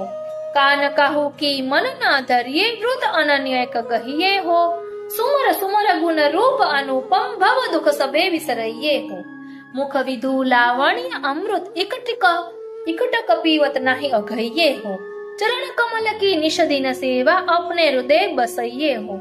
रसिक सदा संगीन सो, भवो भव इनके दास कहिये हो। એટલે આ રીતે આપણા શ્રી મહાપ્રભુજી સિંધુ સમાન છે, મહાસિંધુ સમાન છે, જેમાં અનેક સરિતાઓનો પ્રવાહ સમુદ્રમાં સમાઈ જાય છે અને અનેક સમુદ્રોનો પ્રવાહ મહાસમુદ્રમાં સમાવિષ્ટ થઈ જાય છે, તેમ અનંત પદવાચી પરબ્રહ્મના વિલાસમાં અનંત શ્રી સ્વામીજીઓ છે। તે પ્રત્યેક દિવ્ય પ્રેમના સમુદ્ર રૂપ છે। તે અનંત દિવ્ય પ્રેમના સમુદ્રોનો પ્રવાહ મહાસમુદ્ર રૂપ શ્રી વલ્લભના સ્વરૂપમાં સમાવિષ્ટ થઈ જાય છે। તેથી શ્રી વલ્લભને દિવ્ય પ્રેમના મહાસમુદ્ર કહ્યા છે। વળી આ સમુદ્રના અનંત તરંગો કે જે પ્રેમાનંદ રૂપ છે, એનો અનંત ભક્તો ભોગ કરે તો પણ મહાસમુદ્રમાં કંઈ પણ ન્યૂનતા થતી નથી, અથવા અનંત ભક્તો આ તરંગોથી સુખ પ્રાપ્ત કરે તો પણ મહાસમુદ્ર પૂર્ણ જ રહે છે। વળી પ્રતિક્ષણ પ્રેમાનંદના તરંગો પ્રગટ થયા જ કરે છે। દિવ્ય પ્રેમ સુદાના મહાસિંધુ શ્રી વલ્લભના સ્વરૂપમાંથી અનંત સ્વામિનીજીઓ દિવ્ય પ્રેમાનંદનો ભોગ કરે છતાં મહાસિંધુ પૂર્ણ ભરેલો રહે છે। અહીં એમ સમજવું કે શ્રી વલ્લભ મહાસિંધુના જે તરંગો છે તે શ્રી સ્વામિનીજીના સ્વરૂપો છે। એક એક તરંગ શ્રી વલ્લભ મહાસિંધુમાંથી પ્રગટ થાય તે પ્રત્યેક તરંગરૂપ શ્રી સ્વામિનીજીઓ છે અને આ શ્રી સ્વામિનીજીઓ દિવ્ય પ્રેમના સમુદ્ર રૂપ છે. તે શ્રી વલ્લભ મહાસિંધુમાંથી પ્રગટ થાય છે. એટલે જ ગુસાઈજીએ વલ્લભાષ્ટકમાં કહ્યું છે, શ્રીમદ વૃંદાવનેન્દુ પ્રકટિત રસિકાનંદ સંદોહ રૂપમ. અને શ્રી હરિરાય મહાપ્રભુજીએ પણ વલ્લભ સાખીમાં કહ્યું છે, શ્રી વલ્લભ નામનો કાબીના કહો કો ઉતર્યો પા. એટલે આ કરાર કલિકાલમાં જો આપણે આપણી સારી ગતિ થાય એવું વિચારીએ છીએ, અલૌકિકમાં આગળ વધી શકીએ, પુષ્ટિ માર્ગને સમજી શકીએ, તો શ્રી મહાપ્રભુજીના ચરણારવિંદનો દ્રઢ આશ્રય કરવો ખૂબ જ જરૂરી છે. વાલા વૈષ્ણવો, श्री महाप्रभु जी की निज वार्ता, घरु वार्ता और बैठक चरित्र आ पुस्तक छे तेमां निज वार्तानो जे पहेलो प्रसंग छे ते पण देवी जीवोना उद्धार माटेनी ज तेमां वात करी छे. तेमां सौप्रथम श्री महाप्रभुजीना स्वरूपनुं ध्यान मंगलाचरण द्वारा धरवामां आव्युं छे. तो आपणे पण श्री महाप्रभुजीना स्वरूपनुं ध्यान धरीए. सौन्दर्यं निजरद्गतं प्रकटितं स्त्रीगूढभावात्मकं पुनरूपं च पुनस्तदन्तर्गतं प्राविविशत् स्वप्रिये संश्लिष्टावुभयोर्गभो रसमयः कृष्णो हि यत्साक्षिकम् रूपं तत्त्रितयात्मकं परमभिध्येयं सदा वल्लभम्. सायं कुञ्जालयस्तासनमुपविलसत स्वर्णपात्रं सुदोतं राजयज्ञोपवीतं परितनुवसनं गौरमं भोजवक्त्रम् प्राणानायम्यनासापुटनिहितकरं कर्णराजद्विमुक्तं वन्देर्दोन्मिलिताक्षं मृगमदतिलकं विठ्ठलेशं सुकेशम्. निज वार्ता प्रारंभ. वार्ता प्रसंग પહેલો. કારણ કે અહીં દેવી જીવોના ઉદ્ધારની વાત આપણે કરી રહ્યા છીએ એટલે આપણે તે લઈ રહ્યા છીએ.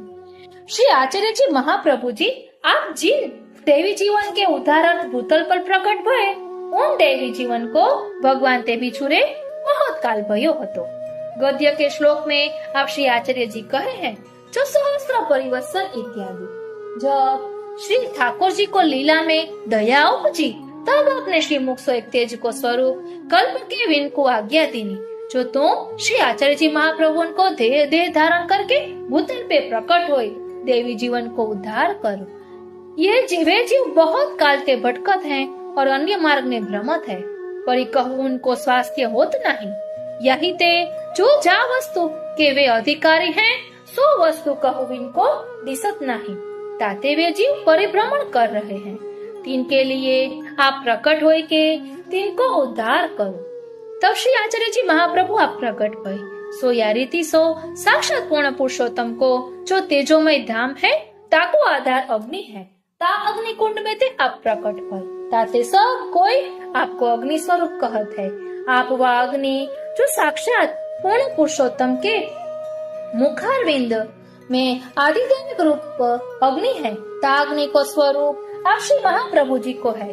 सो अग्नि स्वरूप ऐसे हैं जो जाके समीप जाइए तो शीतलता होए और दूरी जाइए तो ताप होए, और लौकिक अग्नि तो ऐसा होए जो जाके समीप जाइए तो ताप होए और दूर जाइए तो शीतलता होए.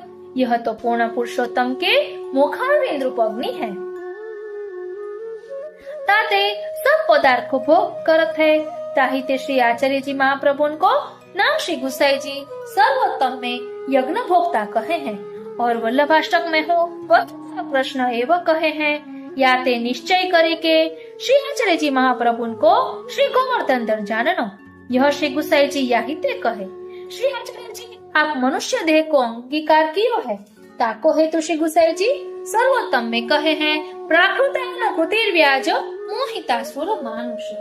जो श्री आचार्य जी आप साक्षात श्री गोवर्धन धर होय के दर्शन दे तो सब प्राणी मात्र शरण आवे तामे आसुर हु आवे ताते आप अपनो स्वरूप गोप्य राखे जाते सब जगत को मनुष्य को दर्शन होय और कहे जो ये बड़े महापुरुष हैं बड़े पंडित हैं इतनो ही जाने और देवी जीवन को तो साक्षात श्री गोवर्धन धर के दर्शन हुए। श्री आचार्य जी महाप्रभु आप 40 हाथ के अग्निकुंड में थे चंपारण्य में संवत 1535 चैत्र व्रज वैशाख वदी 11 रविवार के दिन प्रकट भय। तब श्री लक्ष्मण भट्ट जी और श्री इल्लमा गारू जी इनको लेके घर पधारे। तब जब आप 5 वर्ष के भये तब संवत 1540 चैत्रवदी 9 रविवार के दिन यज्ञोपवीत धारण किए। पाछे चारों वेद पुराण सब शास्त्र पढ़ गए। ताते लक्ष्मण भट्ट जी को आश्चर्य भयो। तब लक्ष्मण भट्ट जी सो श्री ठाकुर जी ने स्वप्न में कहो जो तुम संदेह क्यों करत हो, मैं साक्षात तुम्हारे घर प्रकट भयो हूँ। कितने दिन पाछे श्री बालाजी में संवत 1546 चैत्रवदी 9 के दिन श्री आचार्य जी महाप्रभु के 11वें वर्ष श्री लक्ष्मण भट्ट जी को श्री ठाकुर जी के चरणारविंद की प्राप्ति हुई। ताको कारण यह जो श्री आचार्य जी महाप्रभु को तो पृथ्वी प्रदक्षिणी कर देवी जीवन को उद्धार करना है और देवी जीव तो सब देशांतर में है।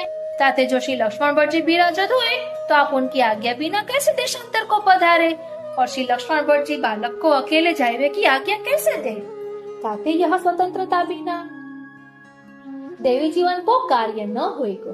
तापसे श्री आचार्य जी महाप्रभु संवत 1548 वैशाख वदी दूज रोहिणी नक्षत्र के दिन माता जी की आज्ञा लेके 13 वर्ष की उम्र में आप घर ते प्रथम ही पृथ्वी परिक्रमा करन को पधारे। એટલે જ કહેવાય છે દેવોદ્ધાર પ્રયત્નાત્મા। દેવી જીવોના ઉદ્ધાર કરવા માટે આપ સતત પ્રયત્નશીલ રહે છે। વાર્તા અરે શ્રીનાથજી વાલા વૈષ્ણવો, હવે અહીંયા દેવોદ્ધાર પ્રયત્નાત્મા નામમાં જે વાર્તા સંગતિ છે તે આપણે થોડું ભાવ દર્શન કરીશું।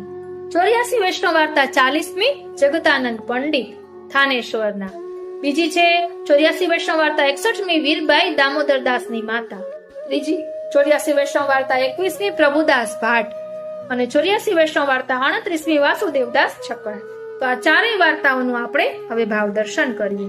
બોલો શ્રી વલ્લભાધીશ કી જય, શ્યામ સુંદર શ્રી यमुने महारानी जो की जय, श्री गिरिराज धरण की जय। 84 वैष्णव वार्ता 40મી जगदानंद थानेश्वરના।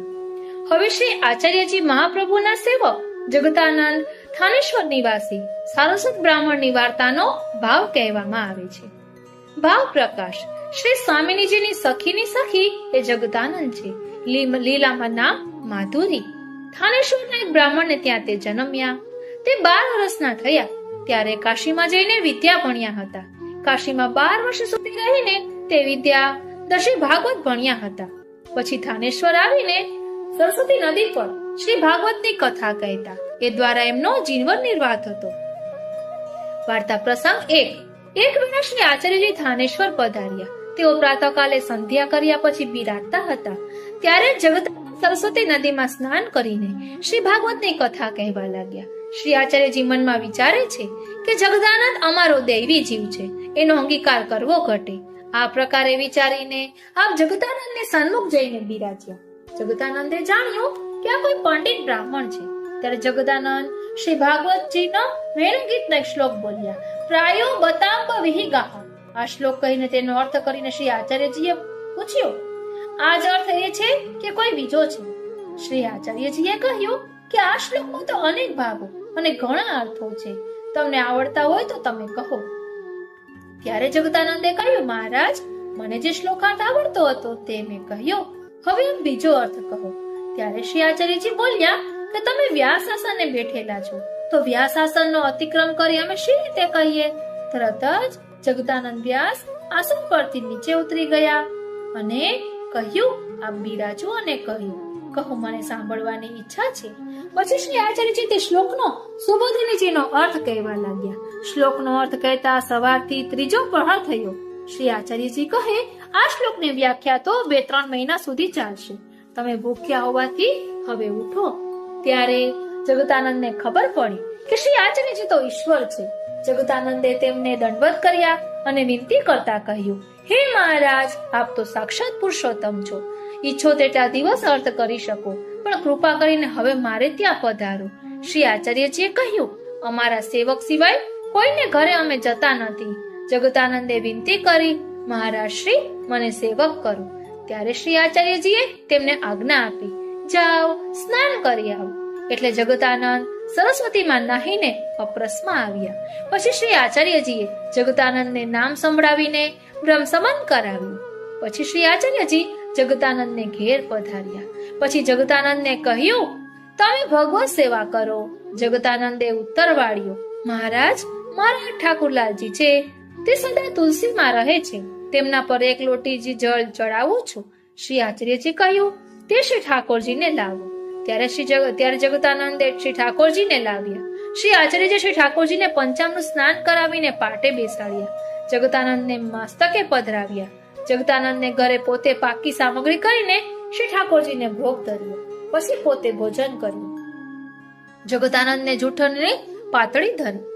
પછી શ્રી આચાર્યજી રાત્રે એક શ્લોક સંભળાવ્યો, પઠનીયમ પ્રયત્નન સંવહેતુ વિવર્જિતમ વૃત્યર્થ નૈવ યુંજિત પ્રાણૈ કંઠ ગતૈરપી. આ શ્લોક સાંભળતા જ જગદાનંદે જળ લઈને સંકલ્પ કર્યો કે આજ પછી વૃત્તિ અર્થે શ્રી ભાગવત કહીશ નહીં, અન્ય શાસ્ત્રો કહીશ. ત્યારે શ્રી આચાર્યજીએ કહ્યું કે શ્રી ભાગવત કહીને કદી પણ જીવિકા કરવી નહીં, પ્રાણ જાય તો જાય.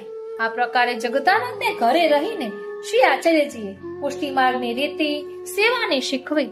પછી પોતે પૃથ્વીની પરિક્રમાએ પધાર્યા. પછી જગદાનંદ મનને એકાગ્ર કરીને ભગવત સેવા કરવા લાગ્યા. બીજા પુરાણની કથા, શ્રી મહાભારત આદિ કહેતા, તેના દ્વારા પોતાનો નિર્વાહ કરતા. પછી ભગવત સેવા કરતા કેટલાક દિવસમાં શ્રી ઠાકોરજી સાનુભવ જણાવવા લાગ્યા. જગદાનંદ આવા ભગવદીય હતા, તેમની વાર્તા ક્યાં સુધી કહેવી. આ રીતે આ જગદાનંદ સાત્વિક ભક્ત છે, તેનું ભાવ દર્શન આપણે કર્યું.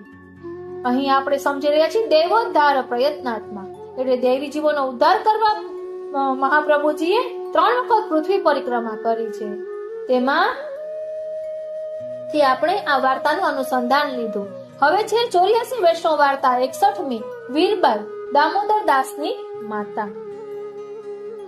એ રાજસ ભક્ત છે. હવે શ્રી આચાર્યજી મહાપ્રભુજીની સેવકની દામોદર દાસ કાયસ્થના માતા વીરબાઈ શેરગઢ નિવાસીની વાર્તાનો ભાવ કહેવામાં આવે છે. ભાવ પ્રકાશ લીલામાં પુલિંદી છે, ત્યાં નામ છે વનદેવી. શ્રી ગિરિરાજજીના સંગે એને દ્રઢ ભક્તિ થઈ છે.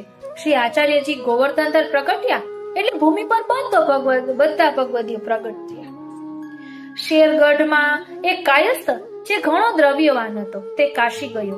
કાશીમાં એક કાયસ્થને ઘરે વીરબાઈ જન્મ્યા હતા. વીરબાઈની શેરગઢના કાયસ્થ સાથે સગાઈ થઈ. પછી તેના લગ્ન થયા. શેરગઢમાં વીરબાઈને પુત્ર જન્મ્યો જેનું નામ દામોદર દાસ.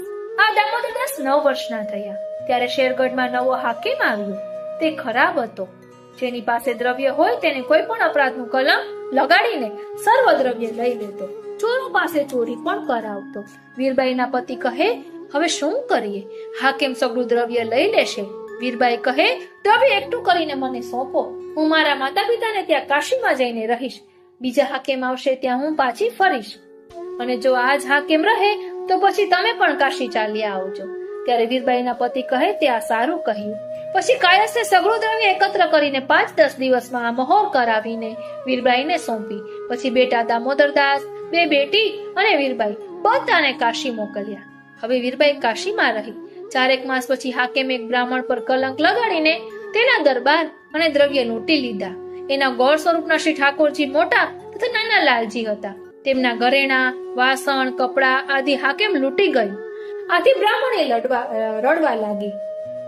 બ્રાહ્મણ કહે, તું રડમાં, જો હવે શું થાય છે? પછી જ્યારે બજારમાંથી હાકેમ ઘોડા પર બેસીને જતો હતો ત્યારે આ બ્રાહ્મણે હાકેમને તલવાર મારી, તેથી હાકેમ ઘોડા પરથી પડી ગયો.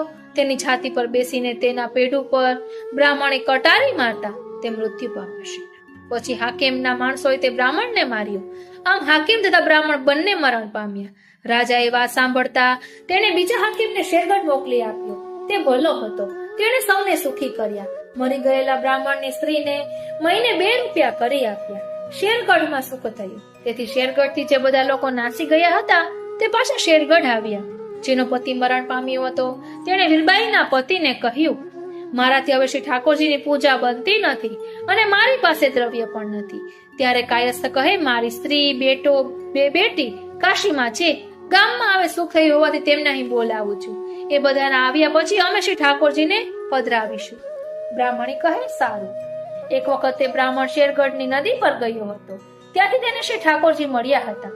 પછી કાયસ્થે કાશીથી તેડી લાવવાને માટે 4 પ્રામાણિક મનુષ્યોને કાશી રવાના કર્યા. તેમણે કાશી આવીને વીરબાઈને કહ્યું, હવે શેરગઢમાં બીજો હાકેમ આવ્યો છે, તે ઘણો ભલો છે, માટે હવે તમે બધા શેરગઢ ચાલો, તમારા પતિએ બોલાવ્યા છે. વીરબાઈ તેમની સાથે દ્રવ્યની પેટી લઈને બેટા દામોદરદાસ તથા બંને બેટીઓની સાથે કાશીથી નીકળી. જે 5 મજલ આવી અને નાનું ગામ હતું તેમાં ઉતરી. તેની પાછળ ચોર લાગ્યા. રાત્રિ પ્રહર બાકી રહી ત્યારે બધાને નિદ્રા આવી. ત્યારે ચોરે પેટી લઈ લીધી. સવારે ગામ બહાર ધૂળમાં પેટી દાટીને ચોર ગામમાં આવ્યા. સવારે વીરબાઈએ કહ્યું, પેટી ગઈ, હવે શું કરીશ? મારું તો સર્વસ્વ ધન લૂંટાઈ ગયું. લોકોને પૂછ્યું તો તેઓ કહે, અમે તો શું જાણ્યા. પછી વીરબાઈ તળાવ કાંઠે રડવા લાગી. એટલામાં શ્રી આચાર્યજી પૃથ્વી પરિક્રમા કરતા તે તળાવે પધાર્યા. ધ્યાન આપજો વાલા વૈષ્ણવો, આપણે દેવોદ્ધાર પ્રયત્નાત્મા નામ સમજી રહ્યા છીએ. અહીં આવ્યું કે એટલામાં શ્રી આચાર્યજી પૃથ્વી પરિક્રમા કરતા તે તળાવે પધાર્યા. પ્રાતઃકાળની સંધ્યા કરી ત્યારે પેલી સ્ત્રી ત્યાં રુદન કરતી હતી. તેને દીઠી. આપે માન્યું કે દૈવી જીવ છે, પણ તે કેમ દુખી છે? બાઈને તેમણે પૂછ્યું, તને શું દુઃખ પડ્યું છે? વીરબાઈ બોલી, મહારાજ, મારા પર મહાન દુઃખ પડ્યું છે. મારા કુટુંબના તમામ દ્રવ્યની પેટી રાત્રે ચોરાઈ ગઈ છે. અહીં તો મારું કોઈ જ નથી. મારું દુઃખ પણ કોને કહું? પછી કાશીથી આવીને તે વાર્તા કરેલી. તે સાંભળીને શ્રી આચાર્યજીને દયા આવી. તે કહે, રડીશ નહીં, શ્રી ઠાકોરજી બધું જ સારું કરશે. વીરબાઈએ દંડવત કરીને કહ્યું, મહારાજ, જો મને દ્રવ્ય પાછું મળે તો આપ અડધું લેજો. આપની કૃપાથી અમારું સમગ્ર કુટુંબ જીવે. હું આપની દાસી થઈશ. આપનું ગુણ જીવનભર નહીં ભૂલું. ત્યારે શ્રી આચાર્યજી મહાપ્રભુ કહે, તું તો દેવી જીવ છે, તેથી અમારી છે. અમારે કઈ તારું દ્રવ્ય જોઈતું નથી. કૃષ્ણદાસ મેઘનને શ્રી આચાર્યજીએ કહ્યું, ચોરોએ ધનની પેટી ધૂળમાં દાટેલી છે, તે જઈને આ સ્ત્રીને બતાવીને આવ. કૃષ્ણદાસે સ્ત્રીને તે સ્થળ બતાવ્યું. વાલા વૈષ્ણવો, ધ્યાન આપજો. અહીં મહાપ્રભુજીએ કૃષ્ણદાસ મેઘનને એમ કહ્યું કે એ સ્થળ બતાવ. મહાપ્રભુજી એમ નથી કહ્યું કે તું એ પેટી લઈને આવ.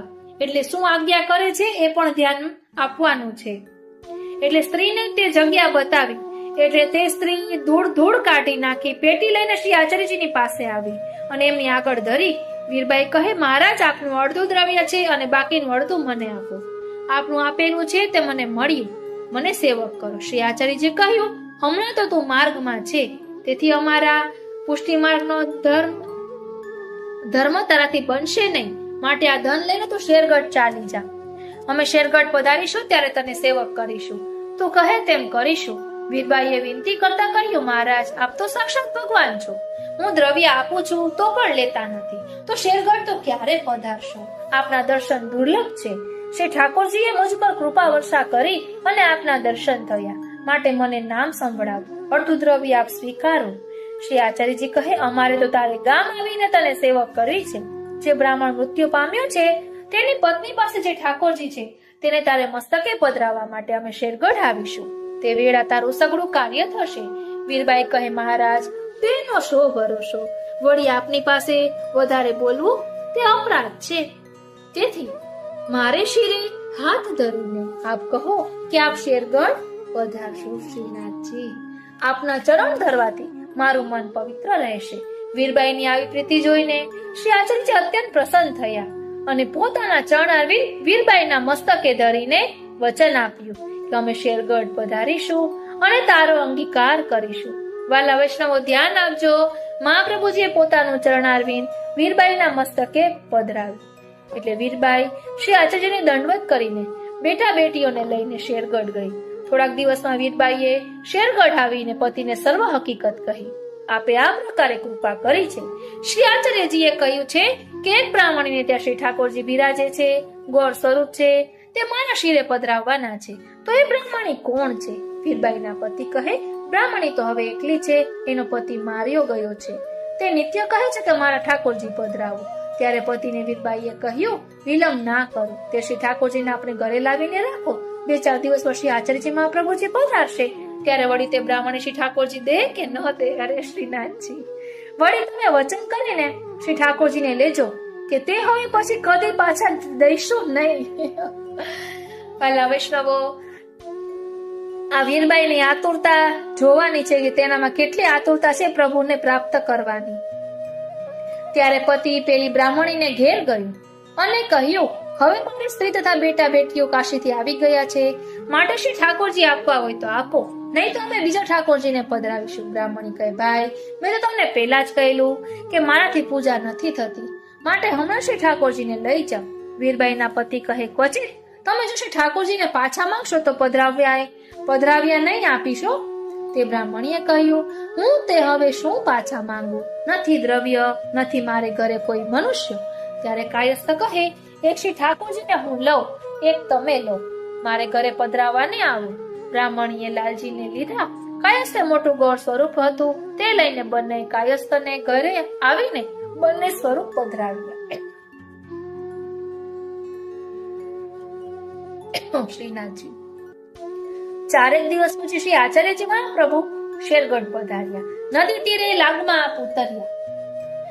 પોતે કૃષ્ણદાસને કહ્યું, વીરબાઈને અમારી ખબર કહાવજે, અહીં લાવીશ નહીં. એનું મન પ્રસન્ન હોય તો ભલે ને આવે. કૃષ્ણદાસ ગામમાં ગયા.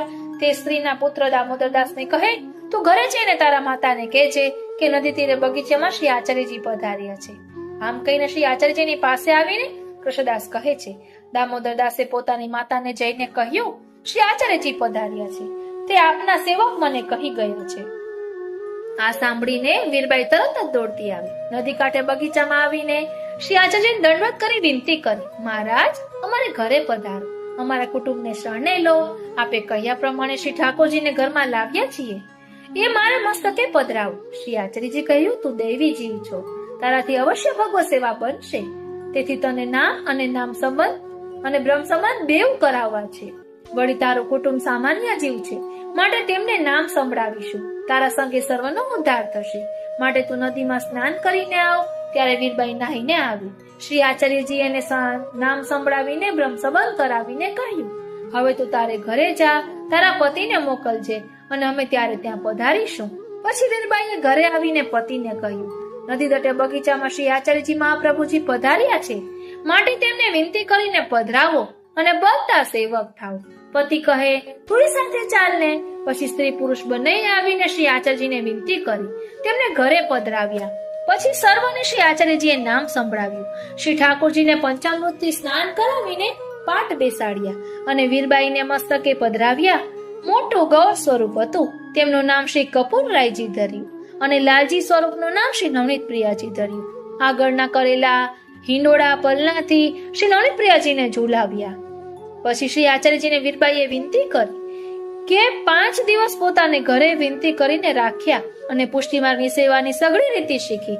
પછી અડધું દ્રવ્ય શ્રી આચાર્યજીનું ધરી રાખ્યું હતું, તે ભેટ ધર્યું.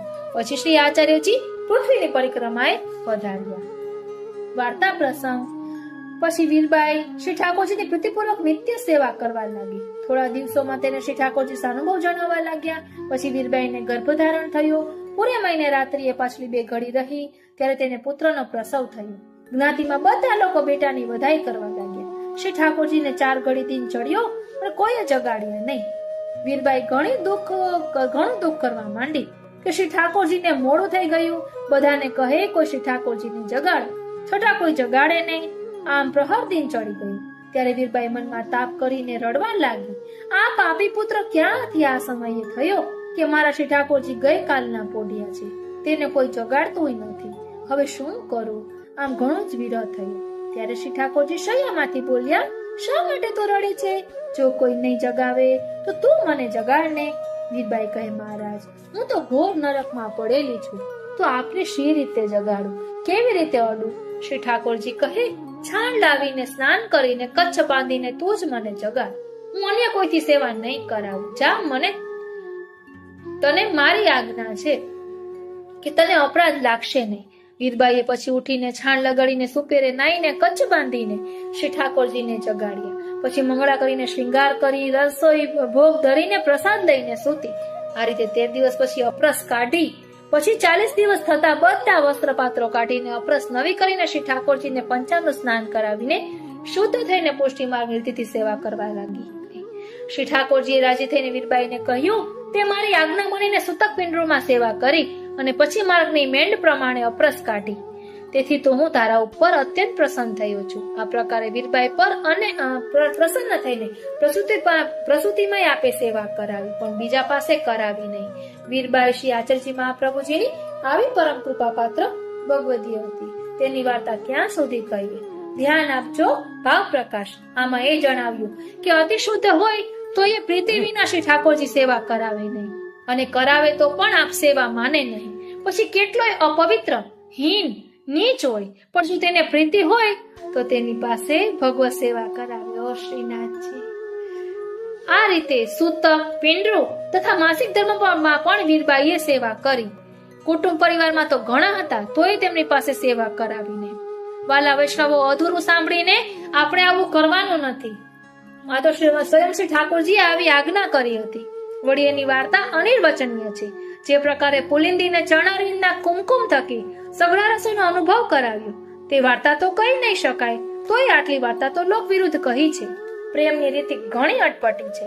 એ ભેદ ભગવતી જ જાણે, માટે તેમને શ્રવણ કરવા યોગ્ય છે. આ વાર્તા પર અન્યને કઈ વિશ્વાસ આવે નહીં. વીરબાઈ સર્વદા શ્રી ઠાકોરજીની લીલા રસમાં એકાગ્ર થઈને રહેતી. મૂળે શ્રી ગિરિરાજજી પરમ ભગવતીય હરિદાસનો સંગ હોવાથી તેમનો ભાવ અનિર્વચનીય છે. આ રીતે આ વાર્તા અહીં વિરમે છે. ત્રીજી વાર્તા છે 84 વૈષ્ણવ વાર્તા 21મી, પ્રભુદાસ ભાટ. પ્રભુદાસ ભાટ એ તામસ ભક્ત છે. આ વીરબાઈ રાજસ ભક્ત હતા. હવે પ્રભુદાસ ભાટ. હવે શ્રી આચાર્યજી મહાપ્રભુજીના સેવક પ્રભુદાસ ભાટ જે સિંહનંદમાં રહેતા, તેમની વાર્તાનો ભાવ કહેવી છે. લીલામાં તે લલિતાજીની સખી છે અને કલહંસી નામ છે. સિંહનંદમાં એક ભાટને ત્યાં પ્રભુદાસનો જન્મ થયો હતો. પ્રભુદાસના પિતા દેશાધિપતિની આગળ ચાલતા. તેઓ દેશાધિપતિના કવિતો કરતા હતા. તેઓ દ્રવ્યવાન હતા. પ્રભુદાસ 10 વર્ષના થવા છતાં મહામૂર્ખ હતા. પિતાએ ઘણું ભણાવ્યા, છતાંય પ્રભુદાસ ભણ્યા નહીં. સમય જતા પિતાનો દેહ છૂટ્યો. પછી પ્રભુદાસ 15 વર્ષની ઉંમરે દિલ્હી આવીને દેશાધિપતિને મળ્યા. ત્યારે દેશાધિપતિએ કહ્યું, કઈક કવિત સંભળાવું. પ્રભુદાસે કહ્યું, કવિત શું છે તેની મને ખબર નથી. તમને ચાહતો નથી, ઠાકોરજી ખાવા આપે છે, તું પાડશે? દેશાધિપતિએ કહ્યું, એને ગામની બહાર કાઢો. પ્રભુદાસ ઉદાસ થઈને દિલ્હીથી ચાલતા મથુરા આવીને વિશ્રામ ઘાટ પર રડવા લાગ્યા. હે ભગવાન, મને મૂર્ખ કેમ બનાવ્યો? હવે જાઉં તોય ક્યાં જાઉં? જ્યાં જાઉં ત્યાં કોઈ આદર આવકાર રાખતા નથી. વાલા વૈષ્ણવો, ગઈ વાર્તામાં પણ આપણે જાણ્યું કે વીરબાઈ રડતા હતા. અહીં પણ અહીંયા રડે છે. એટલે દૈવી જીવનનો ઉદ્ધાર કઈ રીતે કર્યો તે આપણે સમજી રહ્યા છીએ. અહીં કહે છે કે આમ પ્રભુદાસ ચિંતા કરતા હતા. એ જ વખતે શ્રી આચાર્યજી મહાપ્રભુજી વિશ્રામ ઘાટ ઉપર પધાર્યા. ત્યારે તેને દૈવી જાણીને પૂછ્યું, પ્રભુદાસ શા માટે તો રડે છે? નાહી લે. પછી પ્રભુદાસ નાહ્યા. શ્રી આચાર્યજીએ પ્રભુદાસને નામ નિવેદન કરાવ્યું. ત્યારે તેને પોતાના સ્વરૂપનો તથા શ્રી આચાર્યજીના સ્વરૂપનું જ્ઞાન થયું. પ્રભુદાસે તેમને દંડવત કર્યા. અનેક દોહો લલકાર્યો. જગતી બિચાર્યો નાથ સો પરચો જગત ભવકુપ, પર્યો જગત ભવકુપ, તાહિત વલ્લભ પ્રકટ વે દર્શાવો નિજ રૂપ. ફરી એકવાર, જગતે બિછુર્યો નાથ સો પર્યો જગત ભવકુપ, તાહિત વલ્લભ પ્રકટ વે દર્શાવો નિજ રૂપ. શ્રી આચાર્યજી દોહો સાંભળીને અત્યંત રાજી થયા. કહે, પ્રભુદાસ, તને આ માર્ગ સ્ફુર્યો. હવે તું ભગવત સેવા કર. પ્રભુદાસે કહ્યું, મહારાજ, આ સઘળી આપની કૃપા છે. માત્ર પ્રમેય બળથી આપે મને અંગીકાર કર્યો. મારા જેવો કોઈ જ દુઃખી નહોતો.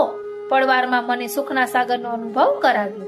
મારી આપને વિનંતી છે કે મને ક્યારે દુસંગ નહીં રહે. આપના ચરણનો એક દ્રઢ વિશ્વાસ રહે. શ્રી આચાર્યજી પ્રસન્નતાથી કહે, જા એમ જ થશે. પછી મથુરામાં એક સ્વરૂપલાલજીનું ન્યોછાવર દઈ લાવ્યા. શ્રી આચાર્યજીએ પંચામૃત સ્નાન કરાવીને પ્રભુદાસને શિરે પધરાવ્યું. પછી આ પ્રસન્નતાપૂર્વક બોલ્યા, સેવાની સર્વ રીત આપોઆપ સ્ફૂરશે. માટે હવે તું તારે ગામ જઈને સેવા કર. પ્રભુદાસ દંડવત કરી શ્રી ઠાકોરજીને પધરાવી. સિંહનંદ આવ્યા અને ગૃહ કુટુંબ સર્વનો સંગ તજીને નોખું ઘર લઈને ભગવત સેવા કરવા લાગ્યા. એમનું લગ્ન તો થયેલું જ નહોતું. વાર્તા પ્રસંગ 1. પ્રભુદાસ હંમેશા પ્રીતિપૂર્વક સેવા કરતા હતા. રાત્રે વૈષ્ણવોનો સંગ કરતા હતા.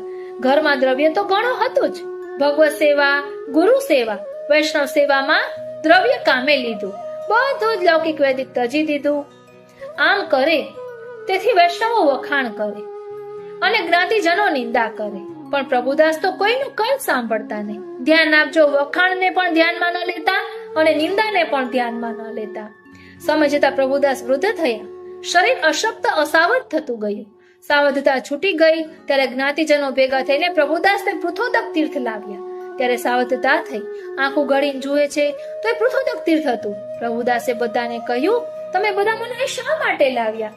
સૌ જ્ઞાતિજનોએ કહ્યું, આ પૃથોદક તીર્થ છે. તમે અસ્વસ્થ હતા તેથી અહીં લાવ્યા છીએ. પ્રભુદાસે પૂછ્યું, પૃથોદક તીર્થ મને કૃતકૃત્ય કરશે કે? હું તો શ્રી આચાર્યજીનો નમ્ર સેવક છું. તમે મને 1 વર્ષ સુધી અહીં રાખતા તો પણ મારો દેહ છૂટશે નહીં. માટે મને સિંહનંદ લઈ જાઓ. હું શ્રી ઠાકોરજીના દર્શન કરીશ ત્યારે જ મારો દેહ છૂટશે. પણ પ્રભુદાસનું કહેવું જ્ઞાતિ સંબંધીઓએ ગણકાર્યું નહીં. 5-7 દિવસ પૃથોદકમાં આવ્યા ત્યારે પ્રભુદાસ સજા થયા. હરવા ફરવા લાગ્યા. સંબંધીઓ પછી થાકીને પ્રભુદાસને સિંહનંદ ઘરે લાવ્યા. પ્રભુદાસે નાહીને શ્રી ઠાકોરજીને વિનંતી કરી, મહારાજ, શ્રી આચાર્યજી તમને મારે મસ્તકે પધરાવ્યા છે. આ બાવરા લોકોએ આપણા ચરણારવિંદનો આશ્રય છોડાવીને પૃથોદક તીર્થનો આશ્રય કરાવ્યો. પણ આવું એવું સિદ્ધ કરો કે ત્યાં મારો દેહ છૂટે. શ્રી ઠાકોરજીને તેમણે આવી વિનંતી કરી. સિંહનંદમાં શ્રી ઠાકોરજીને એક વૈષ્ણવને મસ્તકે પધરાવી દંડવત કરી મંદિરની બહાર આવી સર્વ વૈષ્ણવજનોને ભગવત સ્મરણ કરીને દેહ છોડ્યો. ત્યારે સિંહનંદના સર્વ વૈષ્ણવજનો જ્યાં ભગવત વાર્તા કરવા જતા ત્યાં પ્રભુદાસની વડાઈ કરતા કે ધન્ય છે પ્રભુદાસ, મોટા ભગવદીય છે કે જેમણે તીર્થનો આશ્રય કર્યો નહીં, કેવળ શ્રી ઠાકોરજીનો જ આશ્રય કરવો. એ સિંહનંદમાં કિરત ચૌધરી હતો. ભાવ પ્રકાશ. કિરત કંસનો ધોબી હતો. મથુરામાં શ્રી ઠાકોરજી એના વસ્ત્રો લૂંટ્યા હતા એનો અવતાર હતો. ધોબી વૈષ્ણવની પાસે આવીને નિંદા કરવા લાગ્યો. પ્રભુદાસે પૃથોદક તીર્થથી આવીને આ હિંડન દેશમાં દેહ મૂક્યો છે તો પછી તેની વડાઈ શા માટે કરો છો? પણ તે ગામનો ચૌધરી હોવાથી વૈષ્ણવ ચૂપ બેસી રહ્યા. આમ ધોબીએ 2-4 દિવસ નિંદા કરી. એક દિવસ કિરત ચૌધરીને 4 જણા આવીને ખાટ પરથી ચત્તો પાટ પછાડીને મારવા લાગ્યા. કિરત બોલ્યો, મને શા માટે મારો છો? મેં તમારું શું બગાડ્યું છે? એ 4 જણા વિષ્ણુદૂતો હતા. તે બોલ્યા, તું પ્રભુદાસની નિંદા શા માટે કરે છે? તેથી આજે તો તારા હાડકા ભાંગી નાખીશું. વાલા વૈષ્ણવો, અહીં આપણે સમજવાનું છે કે કોઈ પણ વૈષ્ણવની નિંદા કરવી નહીં. આ પ્રભુદાસ ભાટ ભગવત ચરણારવિંદમાં પહોંચી ગયા છે અને પાછળથી એની નિંદા આ કરે છે તો તેની વિષ્ણુદૂતો આવીને કેવી ધોલાઈ કરે છે એ જોવાનું છે. એટલે ક્યારેય પણ કોઈની નિંદા કરવી નહીં. ત્યારે કિરતે આજીજીપૂર્વક નાક લીટી તાણીને કહ્યું, હું હવે કદી પણ પ્રભુદાસની નિંદા કરીશ નહીં, વખાણ કરીશ, મને મારો નહીં. વિષ્ણુદૂતો બોલ્યા, આજે તો તને છોડી દઈએ છીએ પણ હવે પછી કદી પણ પ્રભુદાસની નિંદા કરતો નહીં. આટલું કહીને વિષ્ણુદૂતો ચાલ્યા ગયા. બીજે દિવસે વૈષ્ણવો ભેગા થઈને પ્રભુદાસની વડાઈ કરતા હતા. ત્યાં તો કિરત આવ્યો. તેને જોઈને સૌ વૈષ્ણવો ચૂપ થઈ ગયા. કિરત ચૌધરી કહે, વૈષ્ણવો, તમે જે કહ્યું છે ને તે સાચું છે. પ્રભુદાસ તો મોટા ભગવદીય વૈષ્ણવ છે. તેમને તે તીર્થથી શું લેવા દેવા? એમને તો શ્રી ઠાકોરજીનો આશ્રય હતો. આમ પ્રભુદાસની ઘણી જ વડાઈ કરી. તે સાંભળીને વૈષ્ણવજનો આશ્ચર્ય પામ્યા. તેમણે પૂછ્યું, કિરત, તમે તો પહેલા પ્રભુદાસની નિંદા કરતા હતા અને વળી આજે કઈ વડાઈ કરો છો? તેનું કારણ શું? કિરતે પોતાની પૂંઠ બતાવીને કહ્યું, તું પ્રભુદાસની નિંદા કેમ કરે છે? તેઓ મોટા ભગવદી હતા, હવે એની સુખપૂર્વક વડાઈ કરો, એવું વિષ્ણુદૂતોએ કહ્યું.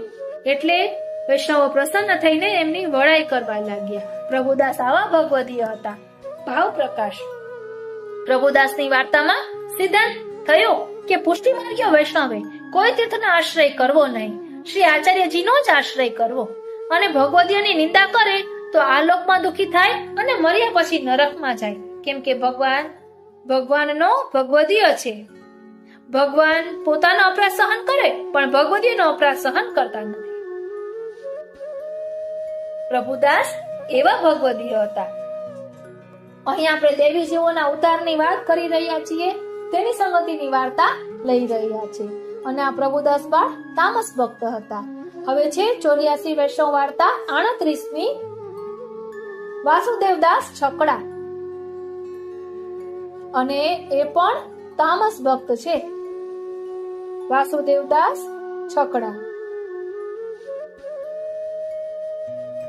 હવે શ્રી આચાર્યજી મહાપ્રભુજીના સેવક વાસુદેવદાસ છકડા શ્રીનંદના નિવાસી સારસ્વત બ્રાહ્મણની વાર્તાનો ભાવ કહે છે. વાસુદેવદાસ શ્રી નંદરાયજીના મુખ્ય ખવાસ છે. શ્રી નંદરાયજી જ્યાં જ્યાં જતા ત્યાં તેમના વસ્ત્ર, પાત્રો આદિ લઈને વાસુદેવદાસ જતા. લીલામાં એમનું નામ મનસુખા છે. શ્રીનંદમાં સારસ્વત બ્રાહ્મણને ત્યાં તે જન્મ્યા હતા. તે સારસ્વત પાસે વિપુલ દ્રવ્ય હતું. વાસુદેવદાસ 13 વર્ષની વયના થયા તે ત્યાંના હાકીમે શ્રીનંદમાંથી બધા પાસેથી દંડ લીધો. વાસુદેવદાસના પિતાને 2000 નો દંડ કર્યો. ત્યારે વાસુદેવદાસે પિતાને પૂછ્યું, હાકીમને શા કારણે દંડ આપવાનો? હાકીમ સાથે આપણે લડીશું. વાસુદેવદાસના પિતા કહે, હાકીમ સાથે લડીશું? વાસુદેવદાસ કહે, એ વાત હું સમજીશ, મને બતાવજો. એટલે પછી હાકીમના 4 સિપાહીઓ આવ્યા. તેમને વાસુદેવદાસને કહ્યું, ક્યાં કારણે અમારે દંડ આપવાનો? ત્યારે હાકીમને કહેજો કે જો લડવું હોય ને તો ભલે લડે, એમ અમે કદી દંડ આપીશું નહીં. આ સાંભળી 4 સિપાહીઓ ગાળો દેવા લાગ્યા. કહે, અમે તને પકડી જઈશું. ત્યારે વાસુદેવદાસે 4 સિપાહીઓના શસ્ત્રો ખૂંચવી લઈને તેમને એવો ધક્કો માર્યો કે 4 સિપાહીઓ આગે જઈ પડ્યા. પછી તે બધા હાકીમ પાસે જઈને પોકાર્યા, વાસુદેવદાસના નામના બ્રાહ્મણે અમને મારીને અમારી પાસેથી શસ્ત્રો ઝૂંટવી લીધા અને કહ્યું, હાકીમ સાથે અમે લડી લઈશું. આ સાંભળીને હાકીમ ઘણો ગુસ્સે થઈ ગયો અને 40 સિપાહીઓને મોકલીને કહ્યું, અત્યારે ને અત્યારે વાસુદેવદાસ નામના બ્રાહ્મણને બાંધીને પકડી લાવીને હાજર કરો. પછી 40 સિપાહીઓને આવતા જોઈને વાસુદેવદાસ દોડીને 40ના ટોળામાં પેસી ગયા અને કોઈની પાગ, કોઈનું હથિયાર લઈ, કોઈને મુઠ્ઠીથી તો કોઈને લાત મારીને ભોય ભેગા કરી દીધા. તેમના હથિયારો છીનવી લઈને એક એક પાગમાં 5-5, 10-10 ને બાંધી દઈને બધાના શસ્ત્રો લઈને પોતાને ઘેર પાછા આવ્યા. પછી તે બધાએ હાકીમ પાસે જઈને ફરિયાદ કરી, એક 13 વર્ષના બાળકે અમારા સૌના હથિયારો છીનવીને બધાને મુશ્કે ટાટક બાંધ્યા છે. એટલે બાળક મનુષ્ય નહીં પણ દેવ છે, તમે સાવધ રહેજો. ત્યારે હાકીમે પોતાના ઉત્તમ 500 માણસોને મોકલ્યા, પણ તે સુદ્ધા મનમાં ડરી ગયો. તેથી તેણે દરવાજા પાસે એક છકડો આડો મુકાવી દઈને રસ્તો બંધ કરાવ્યો.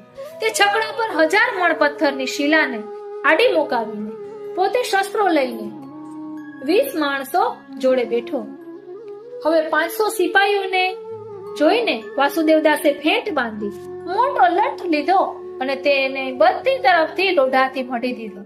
2 મણનો ભાર થયો. તે લઈને દોડીને સિપાહીઓની વચ્ચે જઈને લઠ ઘુમાવ્યો. એકવાર ઘુમાવાથી 50-60 સિપાહીઓ એકબીજાના પર પડ્યા. જે રીતે કુંભારનો ચાકડો ફરે ને તેમ 10-15 ફેરા કરીને તમામ સિપાહીઓને પાડી દીધા. પછી ક્રોધાવેશમાં વાસુદેવદાસ ગભરાઈ ઉઠ્યા. હાકીમ જ્યાં રહેતો હતો ત્યાં દોડ્યા. ત્યાં 1000 મણનો આડો છકડો જોઈને તેને એક હાથે ધક્કો મારીને ઉઠાવ્યો. છકડો તથા પથ્થર અહીં ત્યાં પડ્યા. છકડો પણ ટુકડે ટુકડા થઈ ગયો. છકડાનો તથા પથ્થરનો અવાજ થતા 20 સિપાહીઓ સાથે હાકીમ નાસી છૂટ્યો. સરસ્વતી નદીમાં તરીને દૂર નાસી ગયો. પછી વાસુદેવદાસે હાકીમનો ચૂતરો તોડી નાખ્યો અને પછી પોતાને ઘેર પાછા આવ્યા. ત્યાર પછી હાકેમે રાત્રે પોતિકા ઘેર પાછા આવીને સિંહનંદના બે ચાર સારા શરફ કાપડિયાઓને બોલાવીને કહ્યું, તમે વાસુદેવદાસને ઘરે જઈને તેની સાથે સમાધાન કરો અને કહો કે તમારી પાસેથી દંડ લીધો તે અમે ચૂક્યા. હવે તમે કહેશો તો હાકેમી કરીશ અને જો કહેશો તો બીજે ચાલ્યો જઈશ. હવે મારા આખા જન્મારામાં તમને કંઈ પણ નહીં કહું. કાપડિયાઓએ આવીને હાકેમની બધી વાત વાસુદેવને કરી. વાસુદેવે કહ્યું, અમારે હાકેમ જોડે ક્યાં વેર છે? તમે આવો અને અહીં રહો. ત્યારે હાકેમ ત્યાં રહ્યો. બીજે દિવસે હાકેમે વાસુદેવદાસને મળીને કહ્યું, તમે મનુષ્ય તો નથી જ પણ દેવ છો. તમારા પ્રત્યે મારા પ્રત્યે દયા દાખવજો, કામકાજ કેજો. પછી હાકેમે છકડો ઉઠાવીને નાખી દીધો. તે દિવસે તમામ ગામના લોકો વાસુદેવને છકડા કહેતા, એટલે નામ પડ્યું વાસુદેવદાસ છકડા. આ બનાવ બન્યા બાદ વાસુદેવદાસનો ગર્વ ઘણો વધી ગયો. ધ્યાન આપજો, વાસુદેવદાસનો ગર્વ ઘણો વધી ગયો. કોઈને ગામમાં ગણતા નહીં. તે ગાળ દેતા તોય બધા ચૂપ થઈ જતા. પછી એક વખત શ્રી આચાર્યજી થાનેશ્વર પધાર્યા. ત્યારે કૃષ્ણદાસ મેઘન સરસ્વતીમાં સ્નાન કરતા હતા. તે વખતે જોગાનું જોગ સિંહનંદમાં નાવાને આવ્યા. વાસુદેવદાસ પાણી ઉછાળતા કૃષ્ણદાસ મેઘન પાસે આવ્યા. ત્યારે કૃષ્ણદાસ મેઘને કહ્યું, અલ્યા તું કોણ છે જે છાંટા ઉડાડે છે? લગીર દૂર રહીને સીધી રીતે નાજે. બધાને શા માટે જળ ઉડાડે છે? કૃષ્ણદાસ મેઘનના આ વચન સાંભળીને વાસુદેવદાસે કૃષ્ણદાસને મારવાને હાથ ઉચક્યો. કૃષ્ણદાસે શ્રી આચાર્યજીનું કૃપાબળ હતું. તેમણે વાસુદેવદાસના બેઉ હાથો ઝાલી લીધા. વાસુદેવદાસે ઘણું બળ કર્યો પણ હાથ છૂટ્યો નહીં. વાલા વૈષ્ણવો, વાસુદેવદાસ છકડા આટલા સિપાહીઓને માર્યા. 1000 મણનો છકડો ધક્કો મારીને પાડી દીધો અને અહીં કૃષ્ણદાસ મેઘન દુબળા પાતળા એવા છે, એમનો હાથ છોડાવી શક્યા નહીં. એટલે અહીં શ્રી આચાર્યજીનું કૃપાબળ કાર્ય કરી રહ્યું છે. એટલે વાસુદેવદાસને ઘણું બળ કર્યું પણ હાથ છૂટ્યો નહીં. એટલે મનમાં હાર સ્વીકારી લઈને પૂછ્યું, તમે કોણ છો? વાસુદેવદાસે કહ્યું, હું સારસ્વત બ્રાહ્મણ છું. મારા મનમાં અહમ હતો કે મારા જેટલું બળ કોઈનામાં નથી, કેમ કે મેં 500 સિપાહીઓ સાથે હાકેમને હરાવ્યો હતો. 1000 મણનો છકડો નાખી દીધેલો, પણ મારા હાથો સરળતાથી પકડ્યા. મેં કેટલુંય બળ વાપર્યું છતાં છૂટી શક્યો નહીં. તમારો આટલો બધો પ્રભાવ છે તો પછી તમારા સ્વામી તો કેવાય હશે. માટે હું તમારી સાથે શ્રી આચાર્યજીના દર્શન કરવાને આવીશ. હવે કૃષ્ણદાસે વાસુદેવદાસના હાથોને છોડી દીધા. બંને લઈને શ્રી આચાર્યજીની પાસે આવ્યા. ત્યારે શ્રી આચાર્યજીએ દામોદરદાસને કહ્યું, જો દમલા ભગવદીજીમાં હાથ ઝાલે ને તેને સંસાર સાગરમાંથી પાર ઉતારે. વાલા વૈષ્ણવ, એક ધ્યાનમાં રાખવાનું છે કે આપણે ક્યારેય દામોદરદાસ સરસાણીજીને દમલાજી કહેવાનો નથી, કારણ કે એ હક તો ફક્ત શ્રી મહાપ્રભુજીનો જ છે. કૃષ્ણદાસે સહજમાં વાસુદેવદાસનો હાથ ઝાલ્યો. તેના ભાગ્યની તે શી વાત કરવી. વાસુદેવદાસે શ્રી આચાર્યજીને દંડવત કરીને વિનંતી કરી, મહારાજ મને આપની શરણે લે. ઉત્તરમાં શ્રી આચાર્યજીએ કહ્યું, તમારા મનમાં ઘણો અહંકાર રહે છે, તેથી અમારે શરણે આવીને શું કરશો? અમારા શરણથી તો દિનપણું આવે. વાસુદેવદાસ કહે, મહારાજ હવે મારે અહમ જોઈતો નથી. અહમ કર્યાથી બગાડ છે. ભગવદીય દેખાતા નથી. કૃષ્ણદાસનો અપરાધ કર્યો હતો, પણ ભગવદીએ મારો હાથ પકડ્યો ને ગર્વ ચાલ્યો ગયો. હવે આપ કૃપા કરો કે જેથી મારો જન્મારો સફળ થાય. આપનું પ્રાકટ્ય તો અમારા જેવા અધર્મીઓના ઉદ્ધાર માટે જ છે. અંતે શ્રી આચાર્યજીએ વાસુદેવદાસને નામ નિવેદન કરાવ્યું અને કહ્યું, હવે તારું નામ વાસુદેવ છકડા. અગાઉ અહંકારમાં છકેલો રહેતો, હવે ભગવત રસમાં છકેલા રહેજો. માટે છકડા અને પંચેન્દ્રિય વિષયની તથા મન છઠ્ઠું તેને વશ કરશે. માટે તારું નામ છકડા. ઐશ્વર્ય, વીર્ય, યશ, શ્રી, જ્ઞાન અને વૈરાગ્ય એ 6 ધર્મ જે શ્રી ઠાકોરજીમાં રહે છે તે બધા તારામાં રહેશે.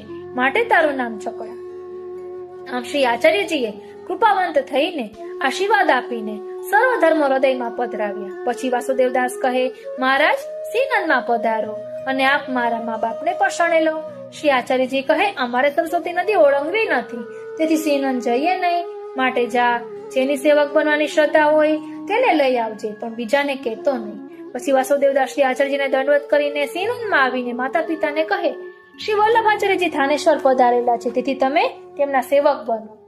હું તો તેમનો સેવક થયો જ છું. મા બાપ કહે, અમે કાલે સવારે નીકળીશું. આજે તો ખાનપાન કરી લીધા છે. એમની પડોશમાં સાસુ વહુ રહેતા. વાલા વિશ્વમાં ગોરજા ને સમરાઈની વાત છે. એ ક્ષત્રાણી હતા. સાસુનું નામ ગોરજા અને વહુનું નામ સમરાઈ. તેમણે વાસુદેવદાસ તથા તેમના માતા પિતાની વાત સાંભળી ત્યારે વાસુદેવદાસને પૂછ્યું, કાલે સવારે તમે તમારા માતા પિતાને ક્યાં લઈ જવાના છો? ઉત્તરમાં વાસુદેવદાસે પોતાને જે રીતે સેવક થયા હતા તે પ્રકાર કહ્યું, અને હું તો અભિમાની દુષ્ટ હતો તો પણ શ્રી આચાર્યજીએ મને અંગીકાર કર્યો. આ સાંભળીને સાસુ બહુ બોલ્યા, અમને સવારે તમારી જોડે લેતા જાજો. પછી તો આ વાત શ્રીનંદમાં બધે ફેલાઈ ગઈ. એટલે આ રીતે શ્રી મહાપ્રભુજીએ દેવી જીવોનો ઉદ્ધાર કર્યો અને થાનેશ્વરના ઘણા લોકો શ્રી મહાપ્રભુજીના શરણે આવ્યા. એટલે આખી વાર્તા નથી લેતા, કારણ કે આખી વાર્તા મોટી છે. અને છેલ્લે કહે છે કે શ્રી આચાર્યજીએ વાસુદેવદાસને કહ્યું કે હવે તમે માતા પિતાને તમારે ઘરે લઈ જાઓ. વાસુદેવદાસ બોલ્યા, મારું મન તો આપની પાસે જ નિવાસ કરવાનું છે. શ્રી આચાર્યજી બોલ્યા, હમણે તો તમે મા બાપને લઈને ઘરે જ ગામમાં રહો. થોડાક દિવસમાં માતા પિતાના દેહ છૂટી જશે, પછી તમે અમારી સાથે આવીને અમારા ઘરમાં રહેજો. વાસુદેવદાસ દંડવત કરીને માતા પિતાને શ્રીનંદ લઈ ગયા અને પછી શ્રી આચાર્યજી પૃથ્વીની પરિક્રમા માટે પધાર્યા. એટલે આ વાર્તામાં હજી ઘણું બધું સુંદર આવે છે કે વાસુદેવદાસ ચક્રામાં જેટલું બળ હતું એ બધું બળ તેને ઠાકોરજીની સેવામાં વાપર્યું. ઠાકોરજીની સામગ્રી પધરાવવાની હોય તો એ એક ગામથી બીજે ગામ જતા. એટલે વાર્તા મોટી થઈ જાય એટલે આપણે આખી નથી લઈ રહ્યા, કારણ કે ખૂબ વધુ થઈ જશે અને મોડું પણ થઈ જશે. એટલે આ વાર્તામાં ગુસાઈજીનો પ્રસંગ પણ આવે છે અને એવું પણ આવે છે કે કઈક સોના મોહરો ગોપીનાથજીએ આપી હતી તો તેનું કઈક શિવલિંગ જેવું સ્વરૂપ બનાવીને તેમાં સોના મોહરો રાખી તો એની પૂજા કરતા કરતા એવી રીતે પધરાવા આવ્યા ત્યારે કહ્યું વાસુદેવદાસ ચક્રાને કે આ રીતે નહીં કરવાનું, ભલે આપે સ્વરૂપ તો બનાવી પછી એ તોડીએ એ યોગ્ય ન કહેવાય. એટલે એવું બધું વાર્તામાં આવે છે. અને ગુસાઈજી વસંત પંચમીનો દિવસ હતો અને ઉત્સવ કર્યો અને વાસુદેવદાસ ચક્રાએ પણ તે દર્શન કર્યા.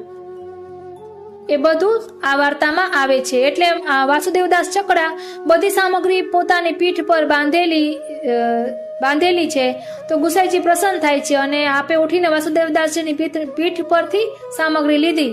પછી રૂપચંદ નંદાને પત્ર વાંચતા શ્રી ગુસાઈજી ઘણા રાજી થયા અને શ્રી મુખથી કહ્યું કે વાસુદેવદાસ તારા માટે મહાપ્રસાદની પાત્ર ઢાંકેલી રાખી છે, માટે તમે અંદર જઈને મહાપ્રસાદ લો. એટલે ખૂબ જ સેવા વાસુદેવદાસ ચક્રાએ શ્રી મહાપ્રભુજીની શ્રી ગુસાઈજીની કરી છે. આ રીતે શ્રી મહાપ્રભુજીએ દેવી જીવોના ઉદ્ધાર કરવા માટે 3 વખત પૃથ્વી પરિક્રમા કરી એનું ભાવ દર્શન આપણે કર્યું. વાલા વૈષ્ણવો, આજના આ સત્સંગને અહીં વિરામ આપીએ. સાચું કહું તો આજે આનંદનો કોઈ પાર નથી. ઘણા વખતથી મારું પ્રભુ ના પાડે છે બોલવાની. હાલો આજના આ સત્સંગને અહીં વિરામ આપીએ. આજનો આ સત્સંગ શ્રીનાથજી, શ્રી યમુનાજી, શ્રી મહાપ્રભુજીના ચરણારવિંદમાં સમર્પિત કરું છું અને શ્રી મહાપ્રભુજીના ચરણારવિંદમાં એ જ વિનંતી ધરું છું કે અમે અમારી યોગ્યતા, અમારી પાત્રતા, અમારા અધિકાર અનુસાર આપના સ્વરૂપને સમજી શકીએ અને અમારા આત્મપટલ પર ધારણ કરી શકીએ એવી કૃપા કરો. અને દામોદરદાસ હરસાણીજી ના ચરણારવિંદમાં પણ વિનંતી ધરવાની કે આપ અમારા હૃદયમાં બિરાજો કે જેના કારણે અમે શ્રી મહાપ્રભુજીના સ્વરૂપને સમજી શકીએ. વાલા વૈષ્ણવો, જરૂરથી કોમેન્ટ બોક્સમાં જણાવજો કે આ સત્સંગ કેવો લાગ્યો. જય શ્રી કૃષ્ણ.